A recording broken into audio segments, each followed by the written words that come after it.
जब वो मेरे पास आई तो वो बहुत बुरी स्थिति में थी, उसके बाल अपने आप उलझते थे और पर्टिकुलरली पीछे की तरफ जो जगह होती है ना, वहाँ उसके बालों का गुच्छा बन जाता था। somebody try to rape me, उसको इस तरह की फीलिंग होने लगी। तो मैंने उसको पूछा, मैंने कहा किस बेवकूफ़ ने तुझे ये बात कही थी? पीपल के ऊपर देवताओं का वास होता है, तू वहाँ पे अंडा रखा है, और वो भी ऐसी गंदी अवस्था के ब्लड के साथ।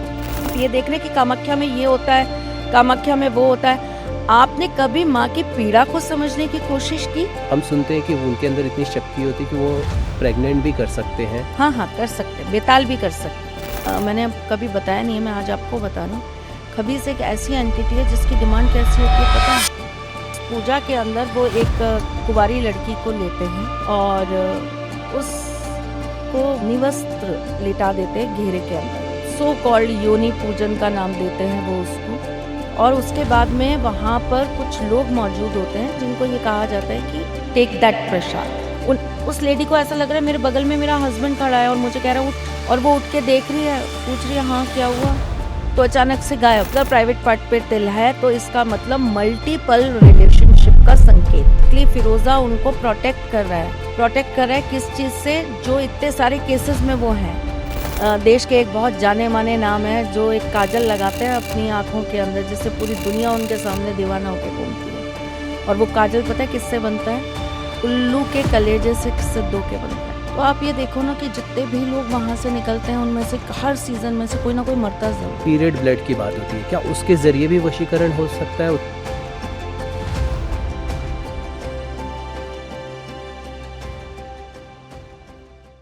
Trishala ma'am, first of all thank you so much आने के लिए। सबसे पहले मेरा सवाल और सबसे इम्पोर्टेंट मुझे लगता है कि वशीकरण।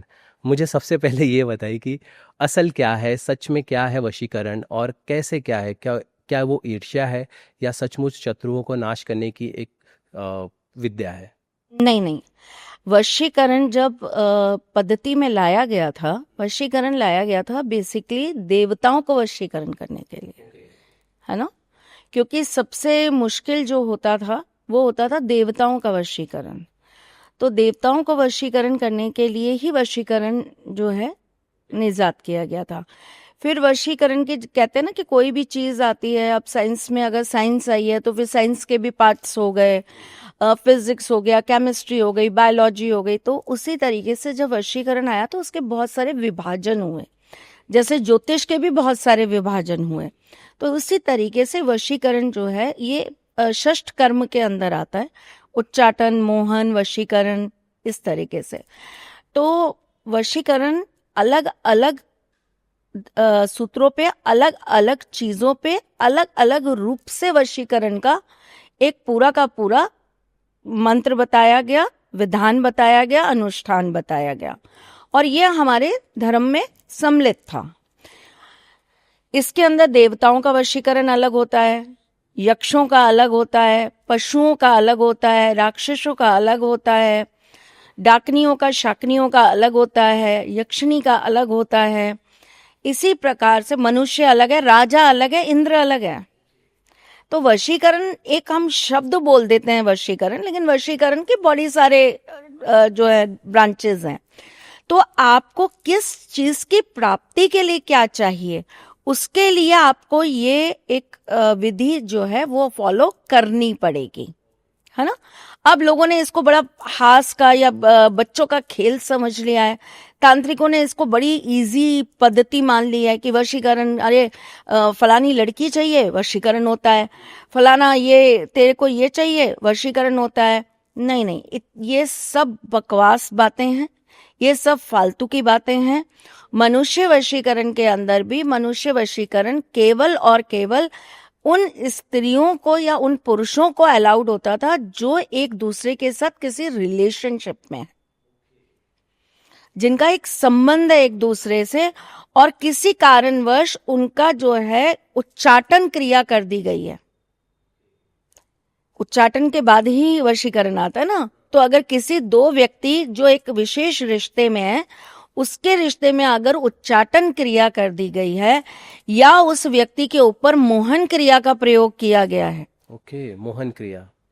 तुम मतलब अगर उससे रिझाने के लिए या उससे यस, दो जोड़ों को तोड़ा गया है। बिल्कुल। ओके। अगर उन दोनों के बीच में डिफरेंसेस क्रिएट करके एक विशेष व्यक्ति को, जैसे किसी पुरुष को या किसी स्त्री को अपने वश में करने के लिए किसी दूसरे व्यक्ति द्वारा उन दोनों के बीच में उच्चाटन किया गया या मोहन किया गया, तो उनको अलाउड होता है इस चीज को कि आप उस विधि को तोड़ने के लिए अपने प्रिय व्यक्ति के ऊपर, जिससे आपका संबंध है, जो आपका अब तो देखिए कौन मानता है, हम ही इक्के दुक्के लोग रह गए हैं जो इस पद्धति पे चल रहे हैं या इस बात को मानते हैं कि पति परमेश्वर तुल्य है बिल्कुल।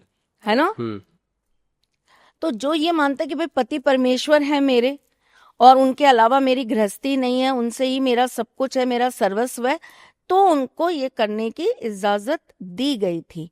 और वो भी तब जब सामने वाले को वो सारी की सारी विधियां पता हो कि ये स्टार्ट कहाँ से होगा, ये फिर अंत कैसे होगा, इसमें भी हम सात्विक चीजें कर रहे हैं तो बहुत अच्छा है। अगर हम इसके अंदर तांत्रिक चीजें ला रहे हैं, इंस्टेंट, बेशक इंस्टेंट आपको रिजल्ट मिलेगा, लेकिन आने वाले वक्त में ऐसी चीजें सामने वाले बंदे के ऊपर बहुत नकारात्मक प्रभाव करती हैं, फिर उस व्यक्ति का दिमागी संतुलन बिगड़ जाता है।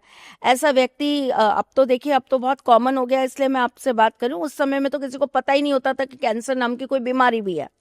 लेकिन 99.9% में अगर किसी ने किसी गलत तरीके से किसी के ऊपर वशीकरण क्रिया करवाई है, तो ऐसा व्यक्ति कैंसर की बीमारी से जरूर पीड़ित होगा, उसको जरूर कैंसर की बीमारी परेशान करेगी। तो देखिए ये चीजें जो है ना, ये ऐसा नहीं है कि जैसे आप हंसी मजाक ठिठोरे में ले लीजिए, या आपको कोई शमशान में बैठा हुआ मिल गया, उसने कह दिया हाँ मैं तो वशीकरण कर सकता हूँ, मैं तो ऐसे कर सकता हूँ। नहीं, ये बहुत सात्विक चीज होती है, इसको करना और इसको करवाना भी बहुत सात्विकता है।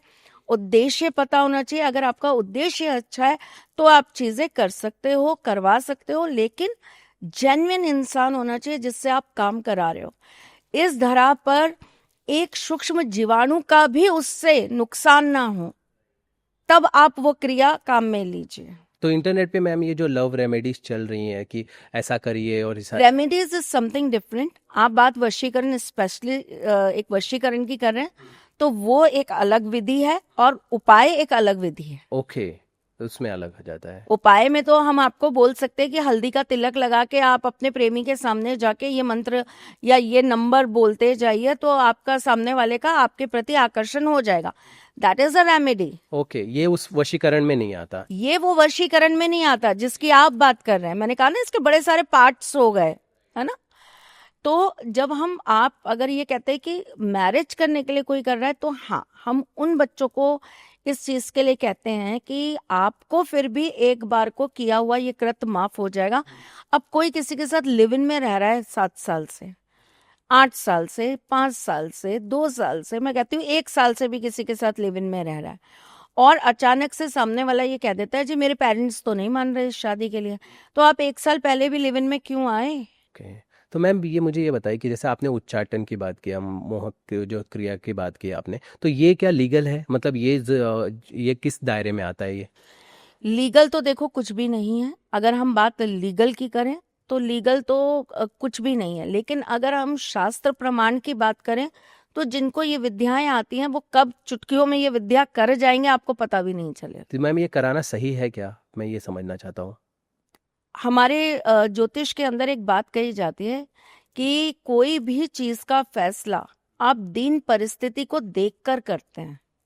ठीक है।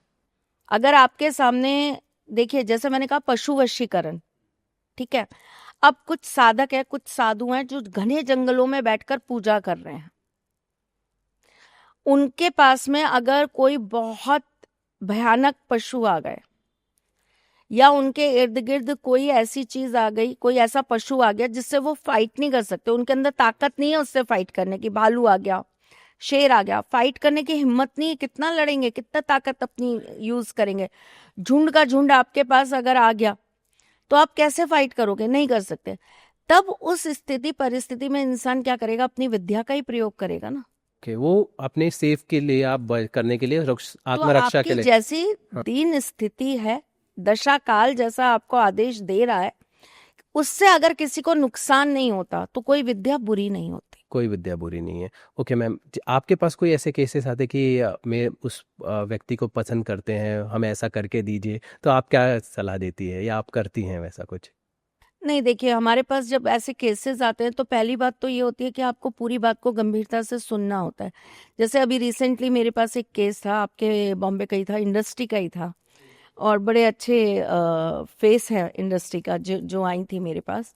और उनको एक मतलब इंडस्ट्री के बाहर किसी से जो है अटैचमेंट हो गया। काफ़ी टाइम तक उनका दोनों का रिलेशन रहा आपस में, और अचानक से उसके बाद लड़के ने ये कहना चालू कर दिया कि मेरी फैमिली आप जो काम करती हैं उसके लिए मेरे साथ शादी करने के लिए राजी नहीं हूँ। ओह, ओके। फिर? अब जब दोनों की कुंडली देखी गई, दोनों की कुंडली पे विचार विमर्श किया गया, तो ये समझ में आया अगर चलो कुछ शादी हो भी जाती है, कुछ उपाय कर देते हैं, कुछ रेमेडीज बता देते हैं, कुछ कर देते हैं, तो अगर शादी हो भी जाती है तो भी इन दोनों की शादी रुकेगी नहीं। ओह, ये आपने फाइंड कर लिया था? ये उसमें से फाइनली निकाल लिया था। तो उनको मैंने यही बोला, मैंने कहा देखो दुख आज भी है और दुख 5 साल बाद भी है, और ऐसा प्यार किस काम का, ऐसा प्यार किस चीज के लिए काम आता है जिसको आप बार बार बांधने के लिए आप कोई ना कोई प्रयास करते जा रहे हो। प्यार तो सबसे बड़ा वशीकरण है, प्यार से बड़ा तो कोई वशीकरण नहीं। इस दुनिया के सबसे बड़े वशीकरण स्पेशलिस्ट ठाकुर जी हैं, उनसे बड़ा कोई स्पेशलिस्ट नहीं। तो देखिए प्यार अपने आप में सामने वाले को बांध लेता है। कहते हैं ना प्यार का मोह पाश किसी से नहीं काटा जाता, तो वो प्यार से बड़ा कोई वशीकरण ही नहीं है। चलो अगर आज समय खराब है, आप सामने वाले की उसके ग्रह स्थितियों के अनुसार कुछ ऐसी चीजें आप रेमेडीज करवा देते हो, कोई पूजा भी करवा देते हो कि सामने वाला आपके साथ वापस से कनेक्ट हो जाता है, लेकिन 5 साल बाद भी सेम स्थिति है, 5 साल बाद भी कुछ करा देते हो, फिर 5 साल बाद तो पूरी जिंदगी यही कराते रहोगे क्या? ओह, वेरी नाइस मैम। और मुझे ये बताइए कि अगर कोई जोड़ा है और वो नहीं चाहता कि हमारे रिश्ते खराब हो, थोड़ी खटपट है शुरुआत में, तो जैसे हम रेमेडीज़ की बात करते हैं, तो उसे क्या रेमेडीज़ करनी चाहिए, ऐसी तरीके करने चाहिए कि वो दोनों का आकर्षण बना रहे आपस में? देखिए बहुत छोटी छोटी चीजें हैं। पहले तो किसी भी कपल को एक दूसरे को समझने के लिए ना ये समझना चाहिए कि हमारे बीच में प्रॉब्लम्स क्यों आ रही हैं, ठीक है, अंडरस्टैंडिंग लाइन। रीजन क्या है। म्यूचुअल अंडरस्टैंडिंग सबसे ज्यादा जरूरी है, ठीक है। अगर फिर भी उनको लग रहा है कि नहीं छोटी बेमतलब की बात होती है, खटपट होती है, तो इसका मतलब कहीं ना कहीं ग्रह आपको उस चीज के लिए खुरापाते दे रहे हैं कि भैया तुम लड़ो। तो आपको किसी अच्छे ज्योतिषी से कंसल्ट करना चाहिए। आपको अपने ग्रहों के बारे में जानकारी करनी चाहिए कि आपके 7th हाउस को उस समय कौन सा ग्रह पीड़ित कर रहा है, उनके 7th हाउस को कौन सा ग्रह पीड़ित कर रहा है। जैसे अभी मीन राशि वाले जो जातक हैं उनके 7th भाव को शनि देख रहा है गोचर में, तो जो मीन लग्न वाले हैं उनके जब 7th भाव को शनि देख रहे हैं इस समय गोचर से जाते हुए, तो कहीं ना कहीं उनको अपने पार्टनर की तरफ से कोई ना कोई चिंता बनी रहती है, चाहे उनके स्वास्थ्य की हो, चाहे उनके काम की हो, या कोई भी वॉटएवर। लेकिन उनको अपने पार्टनर की तरफ से एक सोच मन में, हमेशा उनका मन जो है कहीं ना कहीं उनकी वजह से बेचैन है, ठीक। तो इसी प्रकार आपके कौन से ग्रह उस समय आपको आपकी मैरिज लाइफ में दिक्कत पैदा कर रहे हैं, उसके हिसाब से आपको रेमेडी करनी चाहिए। और इन जनरल रेमेडीज तो हम इतनी देते हैं, और वो तो हम कहते भी हैं कि हमारी रेमेडीज जो है या हमारे उपाय जो है वो होम्योपैथिक है। आपको फायदा धीरे धीरे करेंगे लेकिन नुकसान कभी नहीं करेंगे। ऐसी 3 रेमेडीज मैम कुछ बता पाए आप? हस्बैंड वाइफ के लिए हाँ। बिल्कुल बिल्कुल बता पाऊंगी। जिन हस्बैंड वाइफ की रिलेशनशिप में प्रॉब्लम आ रही है उन्हें दोनों को एक साथ मिलके, अगर वो दोनों एक दूसरे के साथ इस चीज को खत्म करना चाहते हैं कि कुछ तो दिक्कत है पर हमको इसको खत्म करना है, हमें नहीं चाहिए घर में कलेश। देखिए सबसे पहली चीज ये होती है, घर के अंदर जब भी कलेश होने लगते हैं ना, तो इसका मतलब कहीं ना कहीं आपके घर के वास्तु की एनर्जी आपको खराब कर रही है। तो हम शुरुआत यहीं से कर लेते हैं। जब हस्बैंड वाइफ के रिलेशनशिप में प्रॉब्लम आए तो सबसे पहले आप अपने बेडरूम के अंदर डार्क चीज़ों का यूज़ करना बंद कर दीजिए। डार्क कलर्स का, डार्क बेडशीट नहीं, डार्क कर्टन्स नहीं, है ना। आप अपने कमरे के अंदर किसी भी तरह के कोई भी डार्क कलर्स का यूज मत करिए। जितना लाइट कलर यूज कर सकते हैं उतना अच्छा है, आप दोनों के रिलेशन को उतना पीस मिलता है। दूसरा, 5 गोमती चक्र लीजिए, आराम से मार्केट में मिलते हैं, अमेजोन पे अवेलेबल है, फ्लिपकार्ट पे अवेलेबल है, ले एवरीवेयर, सकते हैं कहीं से भी ले ओके। सकते हो। 5 गोमती चक्र लीजिए, एक लाल कपड़े के अंदर बांधिए। शुक्रवार के दिन आपको अपने बेड के पीछे या बेड के नीचे उसको आपको रख देना है, लेकिन किसी चीज से दबा कर रख देना है। इससे क्या होगा, जो एक आप दोनों के बीच का एक जो नेगेटिव इम्पैक्ट है, जो आकर्षण खत्म हो रहा है, जो एक दूसरे को लेकर प्यार खत्म हो रहा है, वो चीजें वापस से स्टार्ट हो जाएंगी। तीसरी सबसे बड़ी चीज ये है कि आपको अपने बेडरूम को कभी भी फैला के नहीं रखना, बड़ा अच्छी से सिस्टमेटिकली उसको आप समेट के रखिए। और आपका बेडरूम हमेशा थोड़ी सी सुगंध वाला होना चाहिए, हल्की हल्की सी सुगंध आपके बेडरूम में रहनी चाहिए। फ्राइडे के दिन तो जरूर आपको अपने बेड पे, अपने कर्टन्स पे, अपने बेडरूम में थोड़ा थोड़ा परफ्यूम या इत्र छिड़काव जरूर करना चाहिए। ये तो वास्तु टिप हो गई। अब आते हैं हम रेमेडीज पर। जिस हस्बैंड वाइफ के बीच में दिक्कत हो, वाइफ सोमवार के दिन शिव जी के मंदिर में जाएं और वहां पर जाके पान के अंदर थोड़ा सा गुलकंद रख के शिव जी भगवान को चढ़ा कर आए ओके। और उनसे प्रार्थना करें कि मेरी गृहस्थी में जो भी दिक्कत आ रही है वो समाप्त हो और हम दोनों बिल्कुल वैसे रहें जैसे आप और पार्वती जी हैं। Oh very nice. ठीक है। ठीक है। अगर आपके रिलेशनशिप में बार बार किसी थर्ड पर्सन की वजह से दिक्कत है, कई लोगों को ना प्रॉब्लम अपनी नहीं होती, हाँ, हम किसी दोनों का तीसरे बड़ा की होती। अच्छा है सब कुछ, बिल्कुल। लेकिन किसी का कॉल आ गया, हम्म, उनके रिलेटिव का कॉल आ गया हम्म, तो सामने वाले की दिक्कत हो गई, मेरे रिलेटिव का फोन आ गया तो सामने वाले को प्रॉब्लम हो गई, तो कोई थर्ड पर्सन की वजह से लड़ाई बनती तकरार है। होने लगती है। बिल्कुल सही कह रहे हैं। शनिवार के दिन हनुमान जी के मंदिर में जाकर 5 बूंदी के लड्डू, जिसके ऊपर आप लौंग लगाएंगे, फूल वाली साबुत लौंग, 5 लौंग लगे हुए 5 बूंदी के लड्डू आप 5 शनिवार हनुमान जी के मंदिर में जाना और चढ़ाना चालू कर दीजिए। नंगे पैर जाएंगे, नंगे पैर वापस आएंगे घर में। करके देखिए, आपके ग्रह कलेश खत्म हो जाएंगे, किसी तीसरे की वजह से जो दिक्कतें हैं वो खत्म हो जाएगी। Oh very nice ma'am. मतलब ये बेसिक छोटी छोटी ये रेमेडीज है, बेसिक हाँ, चीजें हैं, लेकिन ये क्या थोड़ा सा समय लेती समय लेती है। है। या आप ये कहें कि मैंने एक आज मंगलवार गई कल ही ठीक हो गया, तो दैट्स नॉट नॉट पॉसिबल। हाँ, क्योंकि ऑब्वियसली आपने जैसे होम्योपैथी का जिक्र किया। ठीक है मैम एक चीज़ हम देखते हैं ना कि पीरियड ब्लड की बात होती है, क्या उसके ज़रिए भी वशीकरण हो सकता है? उसमें भी कुछ है, उसका भी कुछ कि औरतें जो है काबू में करने के लिए इस तरह का इस्तेमाल करती हैं? देखिए, फिर वही हम जब बात कर रहे हैं तो हम अगेन हमारी पहली वाली बात पे आ जाते हैं कि वशीकरण के बहुत सारे बहुत सारे, प्रकार हैं। हाँ। अब उसके अंदर क्या होता है कि जब आप तांत्रिक वशीकरण के हिसाब से जाते हैं, सात्विक नहीं, तांत्रिक, तांत्रिक वशीकरण के जब आप हिसाब से जाते हैं तो उसके अंदर ये सारी चीजों का यूज होता है और बताया जाता है। ठीक है। मेरे पास तो एक केस था जिसके अंदर उस लड़की को ये बोला गया किसी तांत्रिक के द्वारा कि तुम्हारा फर्स्ट डे का जो पीरियड का ब्लड होगा उससे तुम अपने पार्टनर का नाम लिखो और उसको फोल्ड करके और कुछ बताया रिचुअल, और उसके बाद उसके ऊपर एक अंडा रख के उसे आप जो है पीपल के पेड़ के नीचे रख के आओ। जब वो मेरे पास आई तो वो बहुत बुरी स्थिति में थी, उसके बाल अपने आप उलझते थे और पर्टिकुलरली पीछे की तरफ जो जगह होती है ना, वहां उसके बालों का गुच्छा बन जाता था।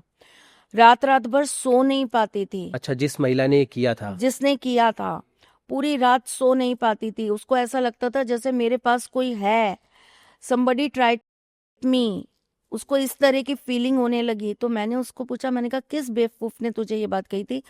पीपल के ऊपर देवताओं का वास होता है, तू वहां पे अंडा रखा ही, और वो भी ऐसी गंदी अवस्था के ब्लड के साथ।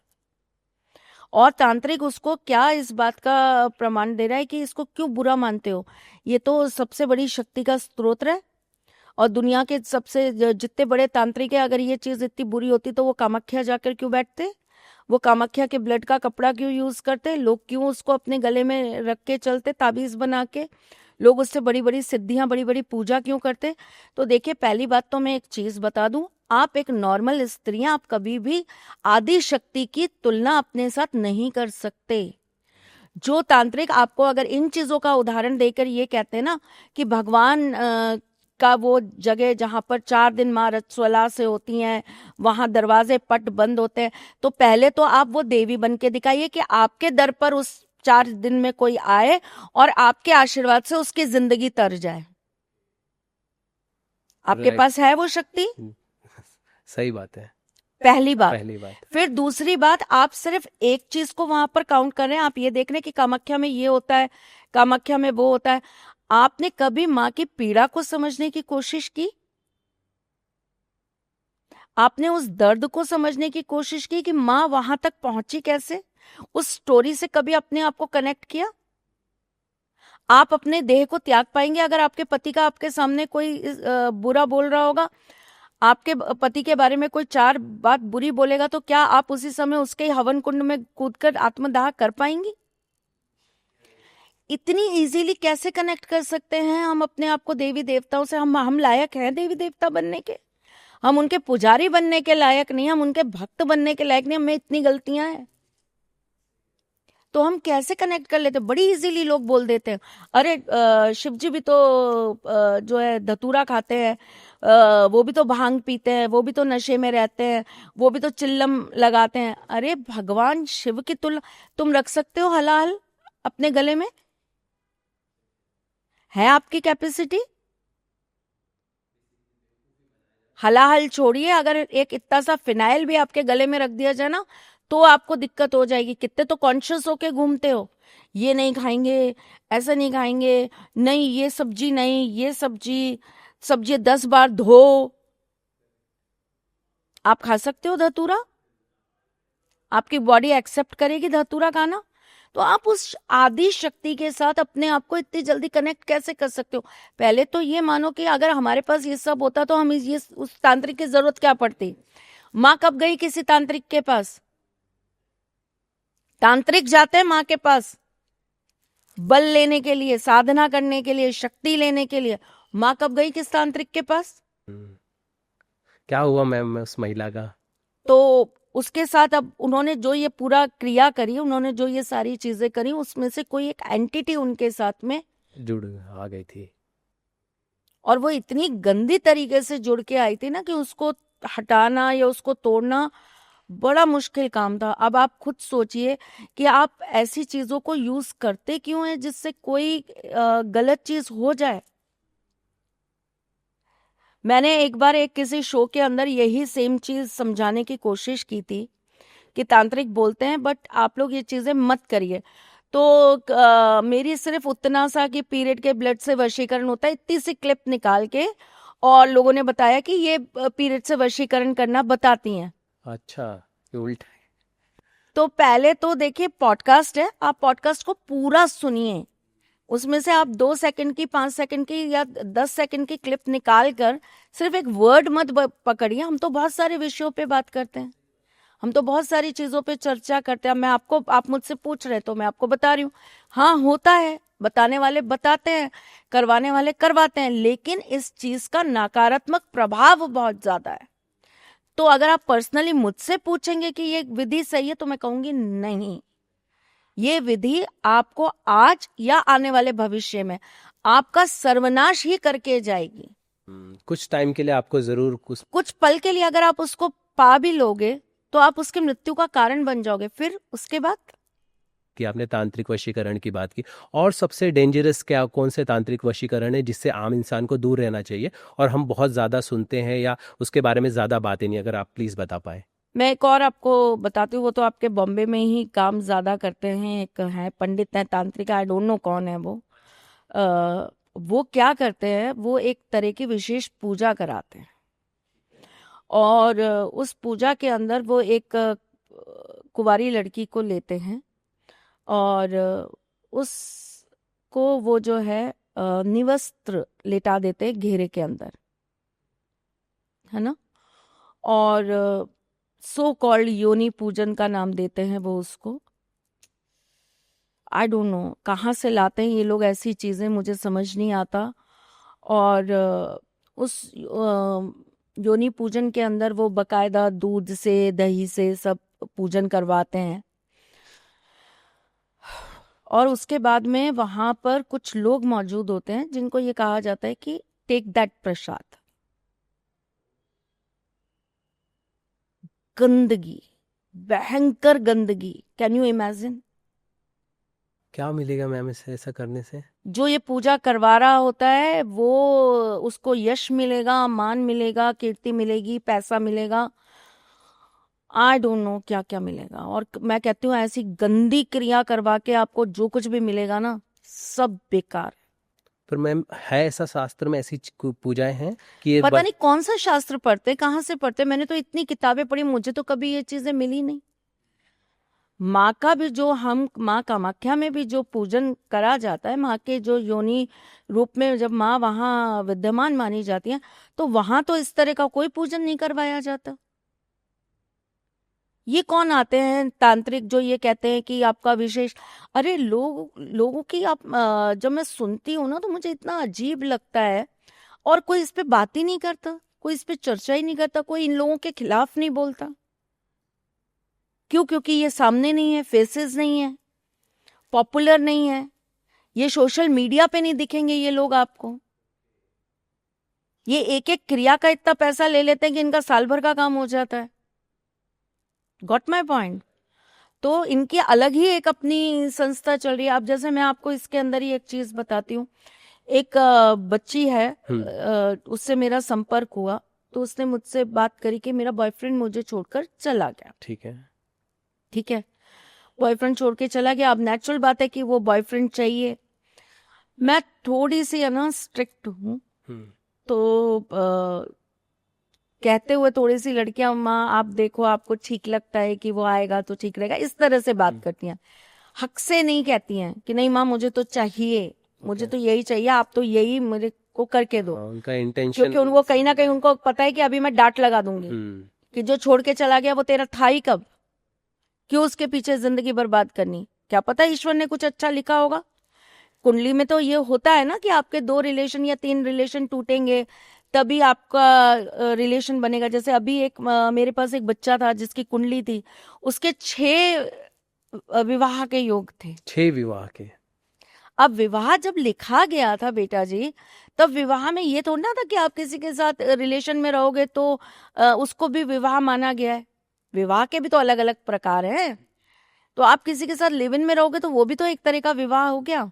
आप किसी के साथ रिलेशन में रह के फिजिकल हो तो वो भी तो एक तरह का विवाह हो गया। तो शास्त्र ये थोड़ी ना आपको बोलता है कि अग्नि के फेरे लगाने वाला ही विवाह।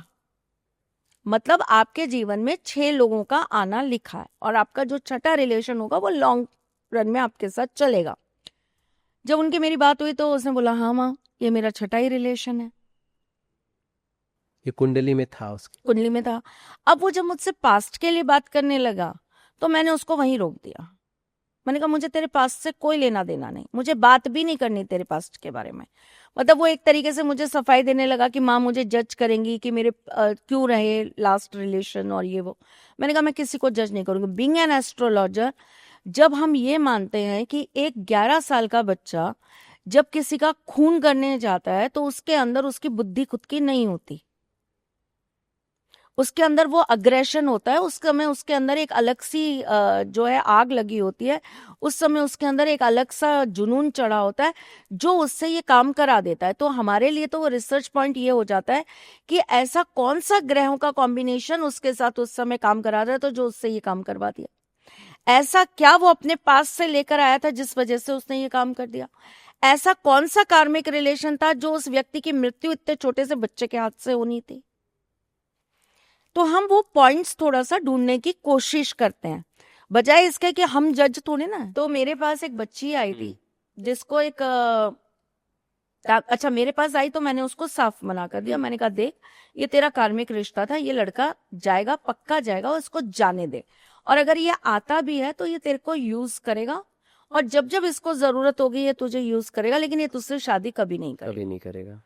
उसने उस बात को एक्सेप्ट नहीं किया। लोग एक्सेप्ट भी तो नहीं करते ना, उनका प्यार बहुत बड़ी चीज है, वो नहीं एक्सेप्ट करेंगे।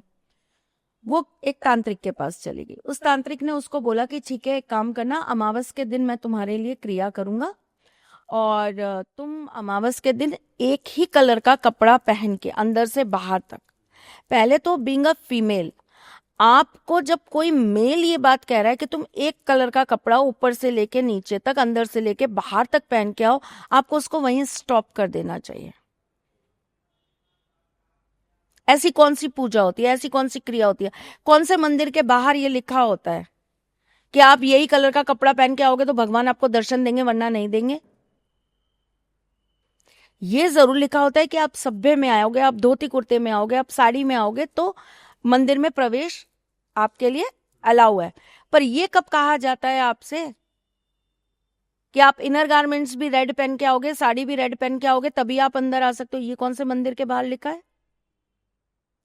कहीं नहीं लिखा, किसी मस्जिद के बाहर नहीं लिखा, किसी चर्च के बाहर नहीं लिखा, किसी गुरुद्वारे के बाहर नहीं लिखा।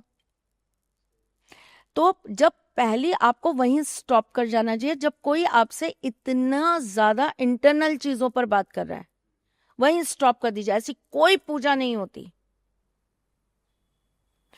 कुछ साधनाएं होती हैं, जो साधक होते हैं उनकी कुछ साधनाएं होती हैं जिनमें उनके गुरु उनको ये कहते हैं कि जब ये साधना तुम करने बैठो, अपने रूम में करने बैठो, एकांत में करने बैठो, नदी किनारे करने बैठो, तो तुम ऐसा वस्त्र पहनोगे जो वस्त्र किसी भी टेलर के द्वारा मशीन पर नहीं सिला जाएगा।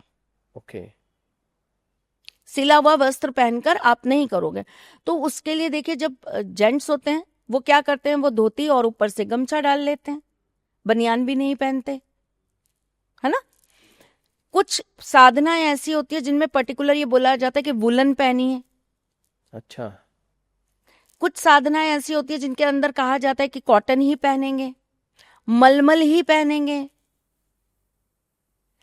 कई साधनाएं ऐसी होती हैं जिनके अंदर ये कहा जाता है कि आप पानी में ही खड़े होकर साधना कर पाएंगे। और कई कई तो ऐसी भी साधनाएं जिनके अंदर ये तक भी कहा जाता है कि आप मुंह को झूठा करके करेंगे।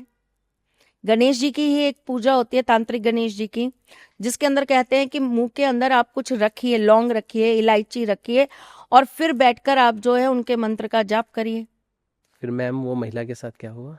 अब उन्होंने बुलाया, अब वो लड़की तो मतलब उसको तो लड़का चाहिए, कैसे भी मिल जाए, चाहे कुछ भी दे के मिले। अब वो चली गई अमावस के दिन।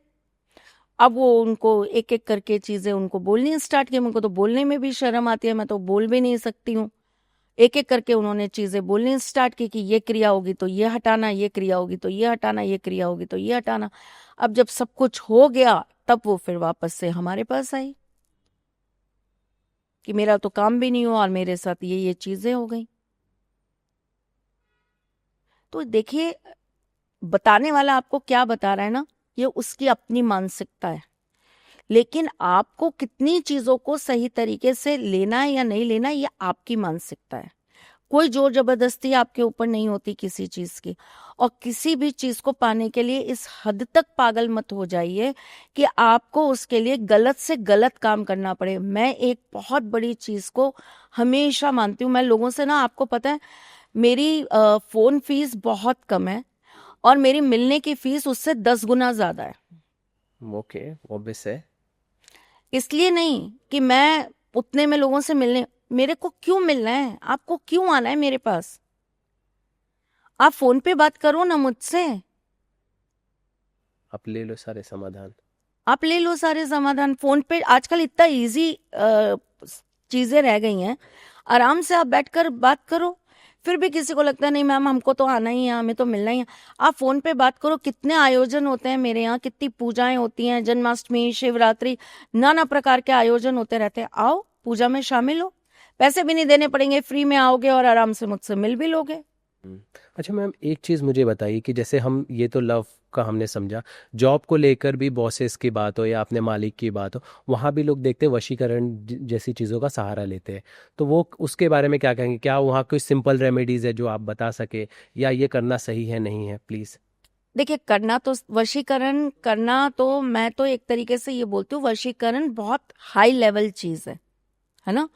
आपके पेट में दर्द है तो मैं आपको कहूंगी भैया नींबू पानी पियो, ये लो हाजमोला खा लो, कि ऑपरेशन करवाने चले जाओगे? कि नहीं मैं तो आज पेट कटवाऊंगा और तब गैस निकलवाऊंगा अपनी, फिर वापस से पेट को जुड़वाऊंगा, फिर घर में आ जाऊंगा। Is it possible? नहीं ना। तो जब छोटी छोटी चीजों के लिए इतनी रेमेडीज है तो वशीकरण जैसी चीज पर जाना क्यों है? तो ये बॉस वॉस तो बहुत छोटी सी चीज है भाई, इसके लिए इतना बड़ा वशीकरण क्यों करना है? हमारे उपाय है ना, करो, इतने सारे उपाय हैं, इतना काम करते हैं, बॉस को पटाना है, बॉस को खुश करना है, बॉस आपसे प्यार करे, ये काम करना है, छोटे छोटे उपाय करो। बहुत सिंपल से उपाय बताती हूँ। किसी भी, चूंकि 2026 है, सूर्य के साल चल रहे हैं, ओके। किसी भी संडे के दिन एक तो आलस में मत रहना, सही टाइम पर नहा धो के 12 बजे से पहले पहले अपने मंदिर में घी का दीपक जलाओ। लाल रंग की टी शर्ट पहन लेना जब ये काम करो। लड़कियां हैं तो रेड कलर का कुर्ता, या और लड़के हैं तो रेड टी शर्ट पहन लेना। एक घी का दीपक जलाओ, एक कटोरी लो, उस कटोरी के अंदर थोड़ा सा सिंदूर रखो, रेड कलर का सिंदूर। अगर आपके पास प्योर फॉर्म में किसी सिद्ध जगह का सिंदूर है तो वहां का रख लो, किसी भी देवी के मंदिर का है तो वहां का रख लो। सिंदूर रख लो, उसके अंदर थोड़ी सी हल्दी मिला लो, ठीक है। उसमें 2 केसर की पत्तियां मिला लो, और उस डिब्बी को आप अपने मंदिर में घी का दीपक जला के रख दो। 21 टाइम्स आपको क्लिम क्लिम क्लिम मंत्र का जाप करना है। सबसे पावरफुल मंत्र है दुनिया में। आपको कोई भी मंत्र जब काम ना करे ना, तो आप सिर्फ क्लिम का जाप करना चालू कर दो। हर अवस्था में, हर प्रवृत्ति में, हर प्रकृति में आपके जीवन का एकमात्र सॉल्यूशन है ये मंत्र। क्लिम मंत्र का 21 टाइम्स आप जो है जाप करिए। उसके बाद में ये जो आपकी कटोरी है इसको आप ढक के रख दीजिए। ढकने के बाद आप इसको रखे रहने दीजिए वहीं पे अपने मंदिर में। अगले दिन मॉर्निंग में आप नहाएंगे, ऑफिस जाने से पहले इसमें से थोड़ा सा तिलक अपने सिर पे लगा के जाएंगे, और इसको किसी छोटी डिब्बी में भर के अपने पास रख लेंगे, जहां भी रखना चाहते हैं, अलमारी में, अपने बैग में, जहां रखना चाहते हैं। जब जब बॉस के सामने जाए मन ही मन बोलिए 3 बार क्लिम क्लिम क्लिम, और इसको थोड़ा सा अपने मस्तिष्क पे लगा लीजिए। ड्राई लगा लीजिए, चाहे पानी मिला के लगा लीजिए, आपके ऊपर है। करके देखिए, बॉस पट जाएंगे। मैम एक चीज़ हम देखते हैं ना कि नज़र को लेकर काफ़ी बात होती है, नेगेटिव नज़र, पॉजिटिव नज़र, क्या डिफरेंस होता है मैम, अगर आप समझा पाएँ तो। पॉजिटिव नजर नजर से मिलती है तो प्यार होता है। ठीक है। बढ़िया। अगर ठाकुर जी की निगाहों से निगाहें मिल जाती हैं, नजर से नजर मिल जाती है, तो जीवन संवर जाता है। नेगेटिव नजर जो होती है, जिसे हम ये कहते हैं कि आपकी शर्ट बहुत अच्छी लग रही है, ठीक, आपकी गाड़ी बहुत अच्छी है, आपका घर बहुत अच्छा है, ऐसी जो नजर होती है वो पत्थर तक को तोड़ देने वाली होती है। मान प्रतिष्ठा, सम्मान, पैसा, रिलेशनशिप सब खत्म हो जाता है अगर आप नजर के चक्रव्यूह में फंस जाते हैं तो नजर बहुत बुरी चीज है ना।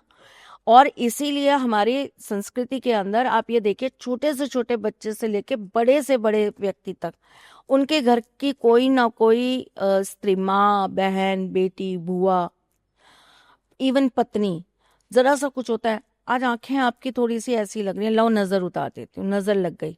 कोई बीमार हो गया, दवाइयां चल रही हैं, लेकिन लाओ नजर उतार देती हूँ, नजर लग गई। मैम कैसे पहचाने नज़र लगी हुई, अगर किसी इंसान को नज़र है उसके ऊपर नज़र, तो कैसे पहचान? एनर्जी बहुत डल होने लग जाती है, व्यक्ति की पर्सनैलिटी में चेंज आने लग जाता है, खाने पीने में चेंज आने लग जाता है, आपकी थॉट प्रोसेस नेगेटिव साइड में ज्यादा जाने लगती है, आप पॉजिटिव चीजों से अपना मुख मोड़ लेते हो। रात की नींद आपकी जो है ना वो बड़ी बेचैन करने वाली हो जाती है, टूट टूट के नींद आने लगती है, आप एक साउंड स्लिप नींद नहीं ले पाते हैं। और फिर आपके बॉडी के जो सिम्टम्स बता दे, जैसे कलर आपका चेंज हो जाता है स्किन का, आंखों के नीचे घेरे बढ़ जाते हैं। तो ये सारी आपकी बोहें, आपकी पलकें, ये बताती है, आपकी आंखों का रंग बताता है कि नजर लगी है कि नहीं लगी। ओके, और बेसिक तरीका क्या हो कि अगर जिससे पता चले कि नज़र है तो वो कैसे दूर की जा सके? नजर हटाने के वैसे तो बहुत सारे तरीके होते हैं, जिसमें नींबू, कद्दू, और जो हम नॉर्मल रुई की बत्ती से सरसों के तेल में डिप करके जो बत्ती से हम नज़र उतारते हैं, वो सारी नज़र का एक वो होता है। लेकिन एक जो इसके अंदर अगर बहुत सॉलिड नज़र है किसी को और नज़र हट नहीं रही है, तो उसका एक बहुत अच्छा तरीका होता है काले रंग का जो कपड़ा होता है ना, उसकी एक चीर ले लीजिए, है ना, उसको थोड़ा सा ऐसे, कॉटन के कपड़े को, अब सिंथेटिक या वैसा कपड़ा नहीं, कॉटन का कपड़ा चाहिए, उसका एक चीर ले लीजिए। उसके अंदर आप 5 लौंग रखते हुए उसको फोल्ड कर दीजिए और उसको अच्छे से बांध दीजिए, लाल धागे से अच्छे से बांध दीजिए।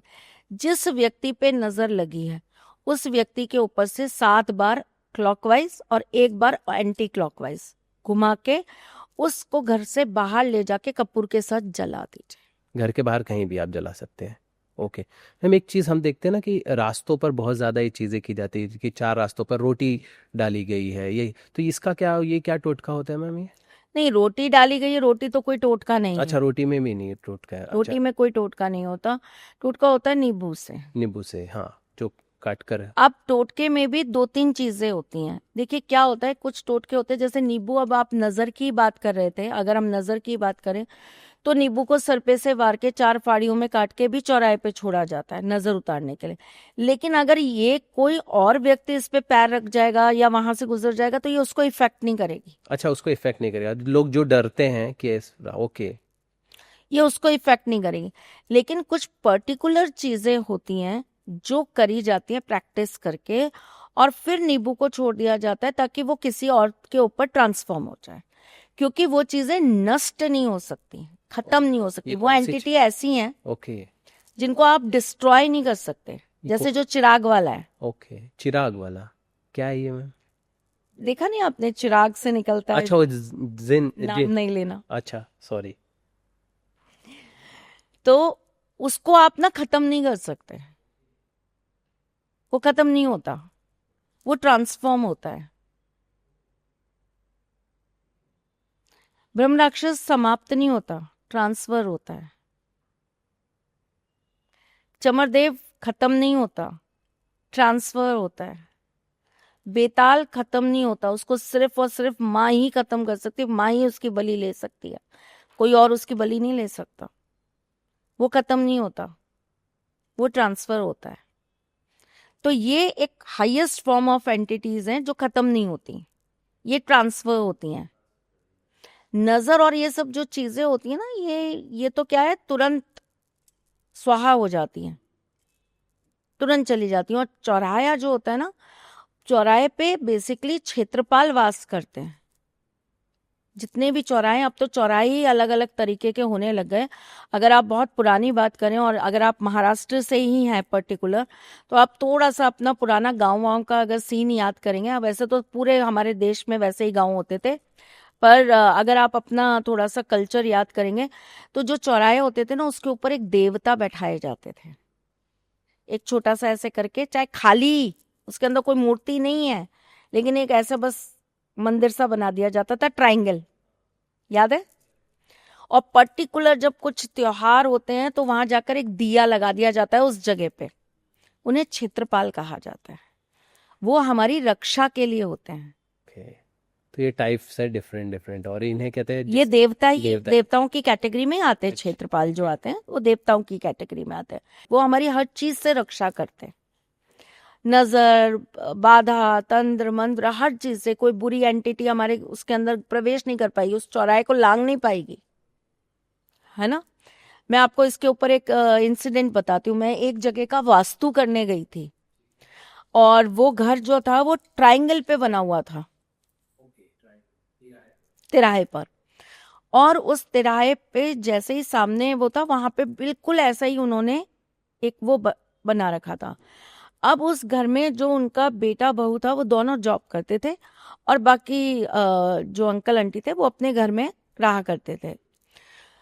वो बेटा बहू जैसे ही घर के बाहर निकले, उस जगह से निकले, और जैसे 2 दिन के लिए कहीं बाहर चले गए, 3 दिन के लिए कहीं बाहर चले गए, उनकी हालत खराब, ओके, उनकी भयंकर तबीयत खराब, उनके साथ अलग अलग एक्सपीरियंस हो रहे हैं, उनको ऐसा लग रहा है कोई उनके साथ चल रहा है, रात के एक्सपीरियंस उनके बड़े भयंकर हो रहे हैं, खतरनाक एक्सपीरियंस। कोई उनके बगल में, उस लेडी को ऐसा लग रहा है मेरे बगल में मेरा हस्बैंड खड़ा है और मुझे कह रहा है उठ, और वो उठ के देख रही है, पूछ रही है हाँ क्या हुआ, तो अचानक से गायब।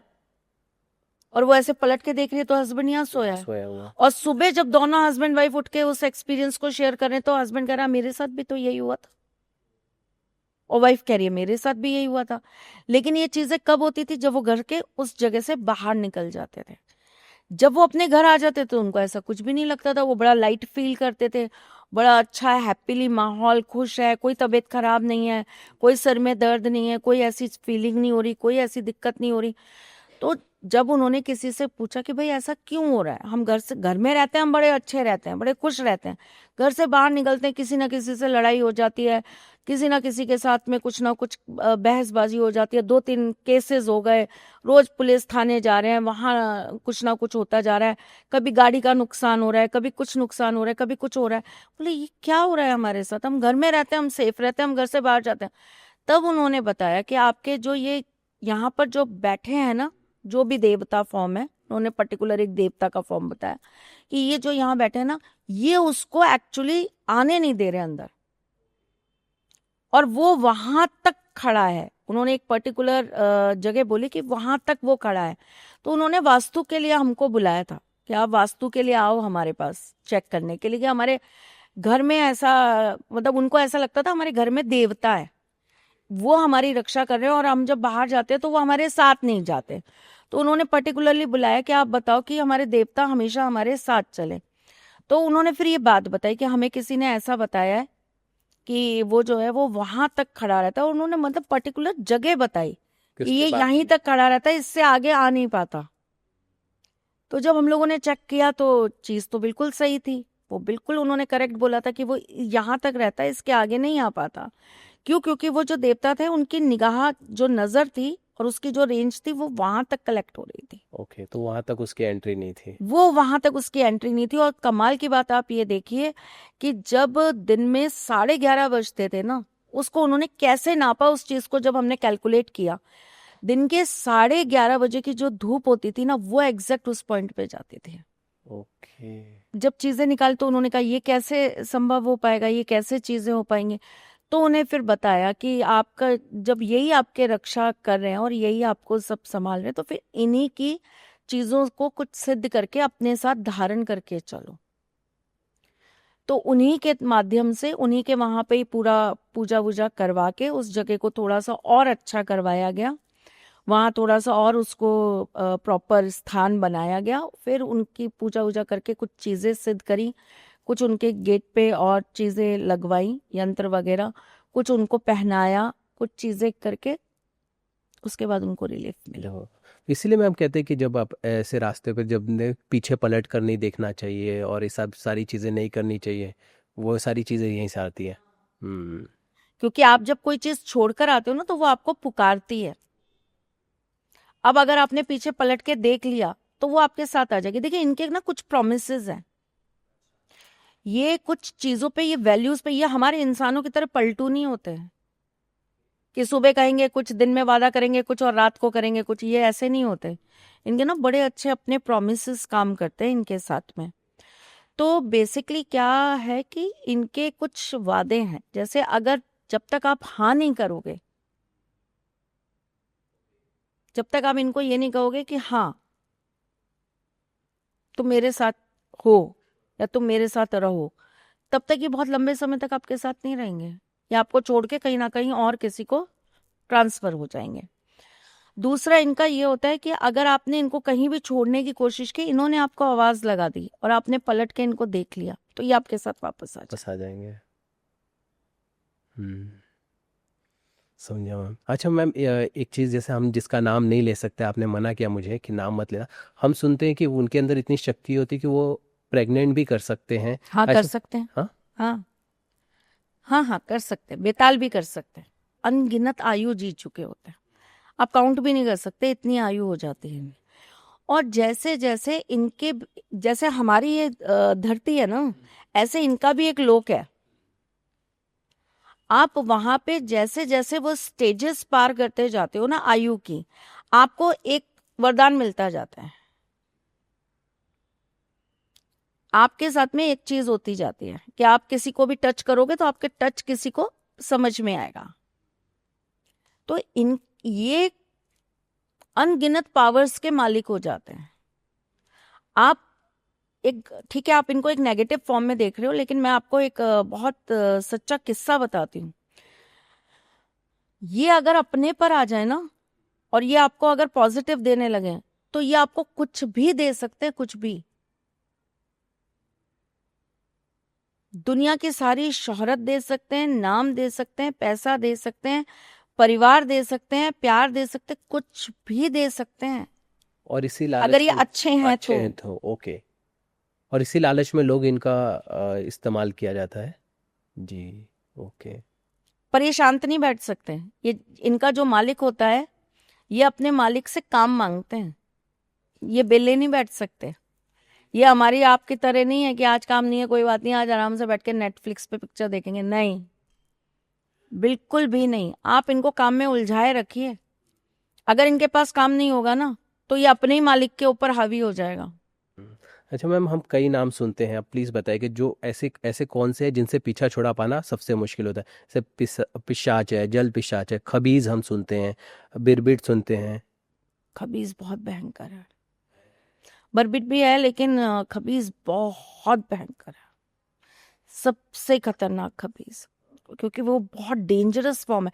उसमें अच्छा होता ही नहीं है। खबीज में ब्रह्म राक्षस में भी अच्छा मिल जाएगा आपको, 100 में से 1000 में से कोई एक अच्छा मिल जाएगा। जो मैं आपको चिराग वाला बोल रही हूँ, उसमें भी आपको कुछ अच्छा मिल जाएगा। कुछ ऐसे होते हैं जो ये कहते हैं अच्छा ठीक है, हमको अब जाने दो, हमें तुम्हें परेशान नहीं करना, चले जाते हैं, इजीली मान जाते हैं। खबीज कभी नहीं मानता। ए, खबीज की डिमांड भी बहुत गंदी होती है। तो मतलब इन्हें इन्हें क्यों साधा जाता है? इनको क्या पावर ये देते हैं जो इनका अपनी इस्तेमाल? चीजें पूरी कराने के लिए पालता है इंसान। कितने हैं जो कहते हैं मैंने तो आत्माएं, ले जाओ 500 रुपए में आत्मा खरीद के ले जाओ, 10,000 रुपए में आत्मा खरीद लो। अरे भैया, आत्माएं बेचोगे? इतनी बुरी दिन आ गए कि आत्मा बेचनी पड़े तुम्हें रोटी खाने के लिए? थू है तुम पर।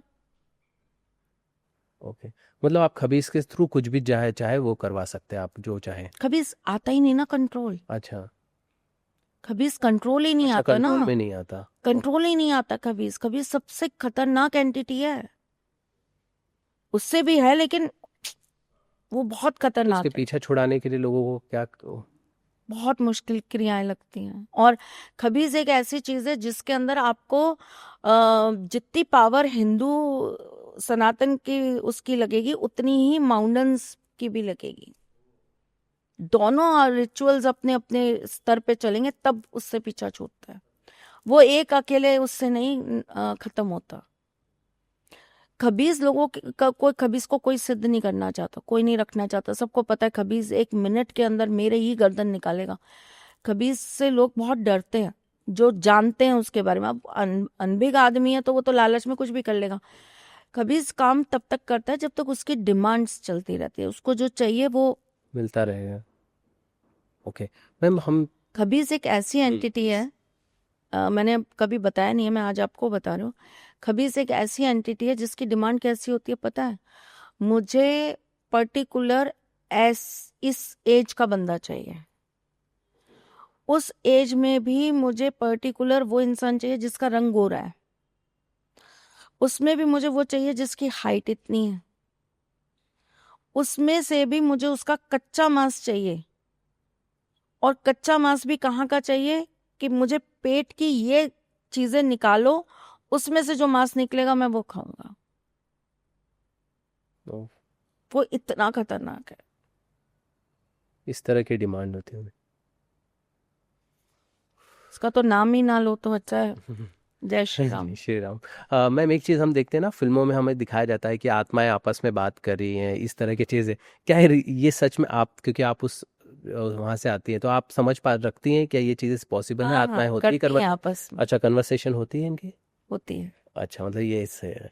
ठीक है मैम। जो झुंड में रहते हैं उनकी तो आपस में बातें होती है ना।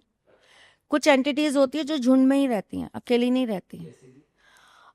भूत, भूत समूह में ही रहना पसंद करता है। भूत अकेला कभी नहीं रहेगा। ज्यादातर भूत जो है वो साथ में ही रहेंगे, इर्द गिर्द ही रहेंगे, आप एक दूसरे के ना, ज्यादा दूरी नहीं रखते। वो एक अपना बना के यूनिट चलते हैं समाज। अच्छा, समाज बना के, ठीक है, इनके भी समाज है, सही है। मैम एक चीज़, जैसे अब हम इस टॉपिक से जाते हैं आगे, हम चेहरे पर तिल या बॉडी पे तिल के अलग अलग मायने होते हैं, तो मैम मुझे बताइए ना कि तिल की क्या इम्पोर्टेंस है, और क्या ये मतलब क्या दर्शाते हैं, कितना ज़रूरी होता है कि मतलब उसकी कुछ अर्थ क्या निकलते हैं, अगर आप मुझे हम समझा सके तो। देखिए, जरूरी कुछ नहीं होता, पर ये एक तरीके से आप कह सकते हो कि ये एक सहायक फॉर्म है। एक तरीके से आप ये कह लीजिए कि ये ज्योतिष के अंदर ना कहीं आपको एक सपोर्ट दे रहा होता है, तिलों का ज्ञान या तिलों का संकेत।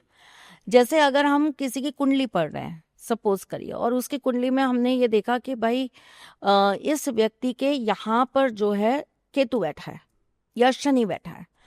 अब अगर पर्टिकुलरली, क्योंकि देखिए आपके पूरे शरीर के अंदर ना आपकी 12 राशियां जो है वो आपकी विभाजित होती हैं, ठीक है। ठीक है। अब आपकी अगर पर्टिकुलर उस राशि में जाकर शनि बैठा है और आपके बॉडी पर उसी जगह पर अगर आपके तिल है, ओके, तो क्या मतलब हो गया इस चीज का कि अब जो हमारी प्रिडिक्शन है वो 100% इस व्यक्ति के लिए काम करेगी ही करेगी। ओके, इसका मतलब हम जो पढ़ रहे हैं संकेत वो निकलते बिल्कुल सही पढ़ रहे हैं। ओके, तो जो तिल होते हैं बेसिकली वो आपको संकेत देते हैं। जैसे अगर आपके हाथों के बीच में, जैसे आपकी ये 2 उंगलियां और ये 2 उंगलियां, इसके यहाँ पे मध्य में अगर तिल है, तो ऐसा व्यक्ति अपनी जीवन के अंतिम समय तक कर्म करता है और स्ट्रगल करता है। उसका स्ट्रगल कभी खत्म नहीं होगा। लेकिन ये एक चीज बहुत अच्छी होती है कि स्ट्रगल विद सक्सेस पाता है। अच्छा, उससे सक्सेस भी मिलती है, ओके, वेरी नाइस। और कोई है मैम ऐसे जहाँ पे मतलब पूरे बॉडी पार्ट्स में जहाँ पे तिल जो है वो अच्छा वर्क करता है और यहाँ पे तिल होने से बुरा वर्क करता है? तिल बुरे जो काम करते हैं, कान के पीछे के तिल अच्छे नहीं हैं, ठीक है। कान के पीछे के तिल कभी कभी जीवन के अंदर अकस्मात कुछ चीजें आपके लिए डेंजरस बना देते हैं, जैसे कोई एक्सीडेंट या कोई बीमारी या कोई रोग आपको अकस्मात रूप से परेशान कर देगा या आपके लिए दिक्कत का कारण बन जाएगा। तो ये अच्छा नहीं होता। इसी प्रकार से अच्छे की अगर हम बात करें तो हथेली के अंदर का तिल बहुत अच्छा होता है। ओके, किसी भी हथेली पे, दोनों? राइट में हो तो और अच्छा है, पर फिर भी दोनों में ही अच्छा माना जाता है, ठीक है। तिल आपका यहाँ बहुत अच्छा माना जाता है, जो आपकी छोटी उंगली है इससे जस्ट नीचे इधर की तरफ आपके तिलों बहुत अच्छा माना जाता है। तिल आपके शुक्र पर्वत पे बहुत अच्छा माना जाता है। आपको जीवन के अंदर लग्जरी, फेम, नेम सब देने की काम करता है। तो आपका जो शुक्र का ये वाला पार्ट है, यहाँ पे अगर तिल है तो बहुत अच्छा माना जाता है। आपके हाथ पे तिल बड़ा शुभ माना जाता है। पैर पे अगर आपके तिल है, पैर पे खास करके जो आपका ये वाला हिस्सा है, घुटनों से लेके आपके फुट से पहले तक, हाँ। ये वाला जो आपका हिस्सा, इस जगह पर अगर आपके तिल है तो आप ये मान के चलिए कि आपको अपने परिवार की तरफ से बड़ी सारी उलझनों का सामना करना पड़ता है। ओके, महिला पुरुष दोनों पर से? हाँ जी, बिल्कुल, ओके, दोनों का। ठीक है। तो ये इस तरीके से संकेत है हमारे जीवन में जो अलग अलग तरीके से हमारे साथ काम करते हैं। पीठ का तिल आपके पिछले जन्म के कर्मांश बताता है, रिलेशन बताता है, कार्मिक कनेक्शन बताता है। तो ये अलग अलग आपके तिल जो हैं वो अलग अलग चीजों पर आपको संकेत देते हैं। और कुंडली के साथ अगर ये चीज आपकी मिला दी जाए तो फिर तो सोने पे सुहागा हो जाता है। ओके मैम, जैसे हम चेहरे पर देखते हैं कि चेहरे पर जो तिल होते हैं, जैसे होठों पे तिल है या नाक पे तिल है, तो उनके क्या मायने होते हैं, अगर आप बताएं? होठों पे तिल है तो देखिए ऐसा व्यक्ति जो होता है, एक तो सबसे पहली बात मैं आपको बता दूं, ऐसा व्यक्ति दूसरे के लिए बड़ा लक्की हो जाता है। दूसरे के लिए लकी हो जाता है, ओके। अपने घर के लोगों के लिए बड़ा लक्की हो जाता है, एक चीज। दूसरा क्या होता है कि जिसके होठों पे तिल होता है, ऐसा व्यक्ति आकर्षण बड़ा होता है उसके अंदर, एक अट्रैक्शन उसके अंदर ऑटोमेटिक बना रहता है। चाहे चेहरा बहुत सुंदर नहीं है लेकिन फिर भी लोग उससे प्रभावित बहुत रहते हैं। उसके साथ में संपर्क बहुत जल्दी लोगों का जुड़ जाता है। इमोशनल बहुत होता है, कनेक्शन बड़ा अच्छा होता है। ये एक सबसे बड़ी चीज होती है। अब कई चीजों में ऐसा कहा जाता है कि जिनके होठों पे तिल होते हैं ऐसे लोग चटोरे बहुत होते हैं, ऐसे लोग स्वाद लेके बड़ी चीजों को खाना पसंद करते हैं, उन्हें खाने का टेस्ट बड़ा पता होता है, वो फूड बड़ा इंजॉय करते हैं, वो एक तरह के खाने को पसंद नहीं करते, उन्हें वैरायटी ऑफ फूड्स चाहिए। तो ये फिर अलग अलग, फिर जब हम एक ही चीज पर बात कर रहे हैं तो बहुत लंबी थ्योरी है। लंबी थ्योरी, राइट। ओके मैम, आई जैसे एक हम देखते हैं ना कि हम सुनते हैं कि प्राइवेट पार्ट्स पे तिल के भी अलग अलग मायने निकाले। एग्जैक्टली क्या होता है मैम प्राइवेट पार्ट्स पे तिल का? देखिए, अगर अब यहाँ पर हमको थोड़ा सा विभाजन करना पड़ेगा। मेल्स के अगर प्राइवेट पार्ट पे तिल है तो इसका मतलब मल्टीपल रिलेशनशिप का संकेत।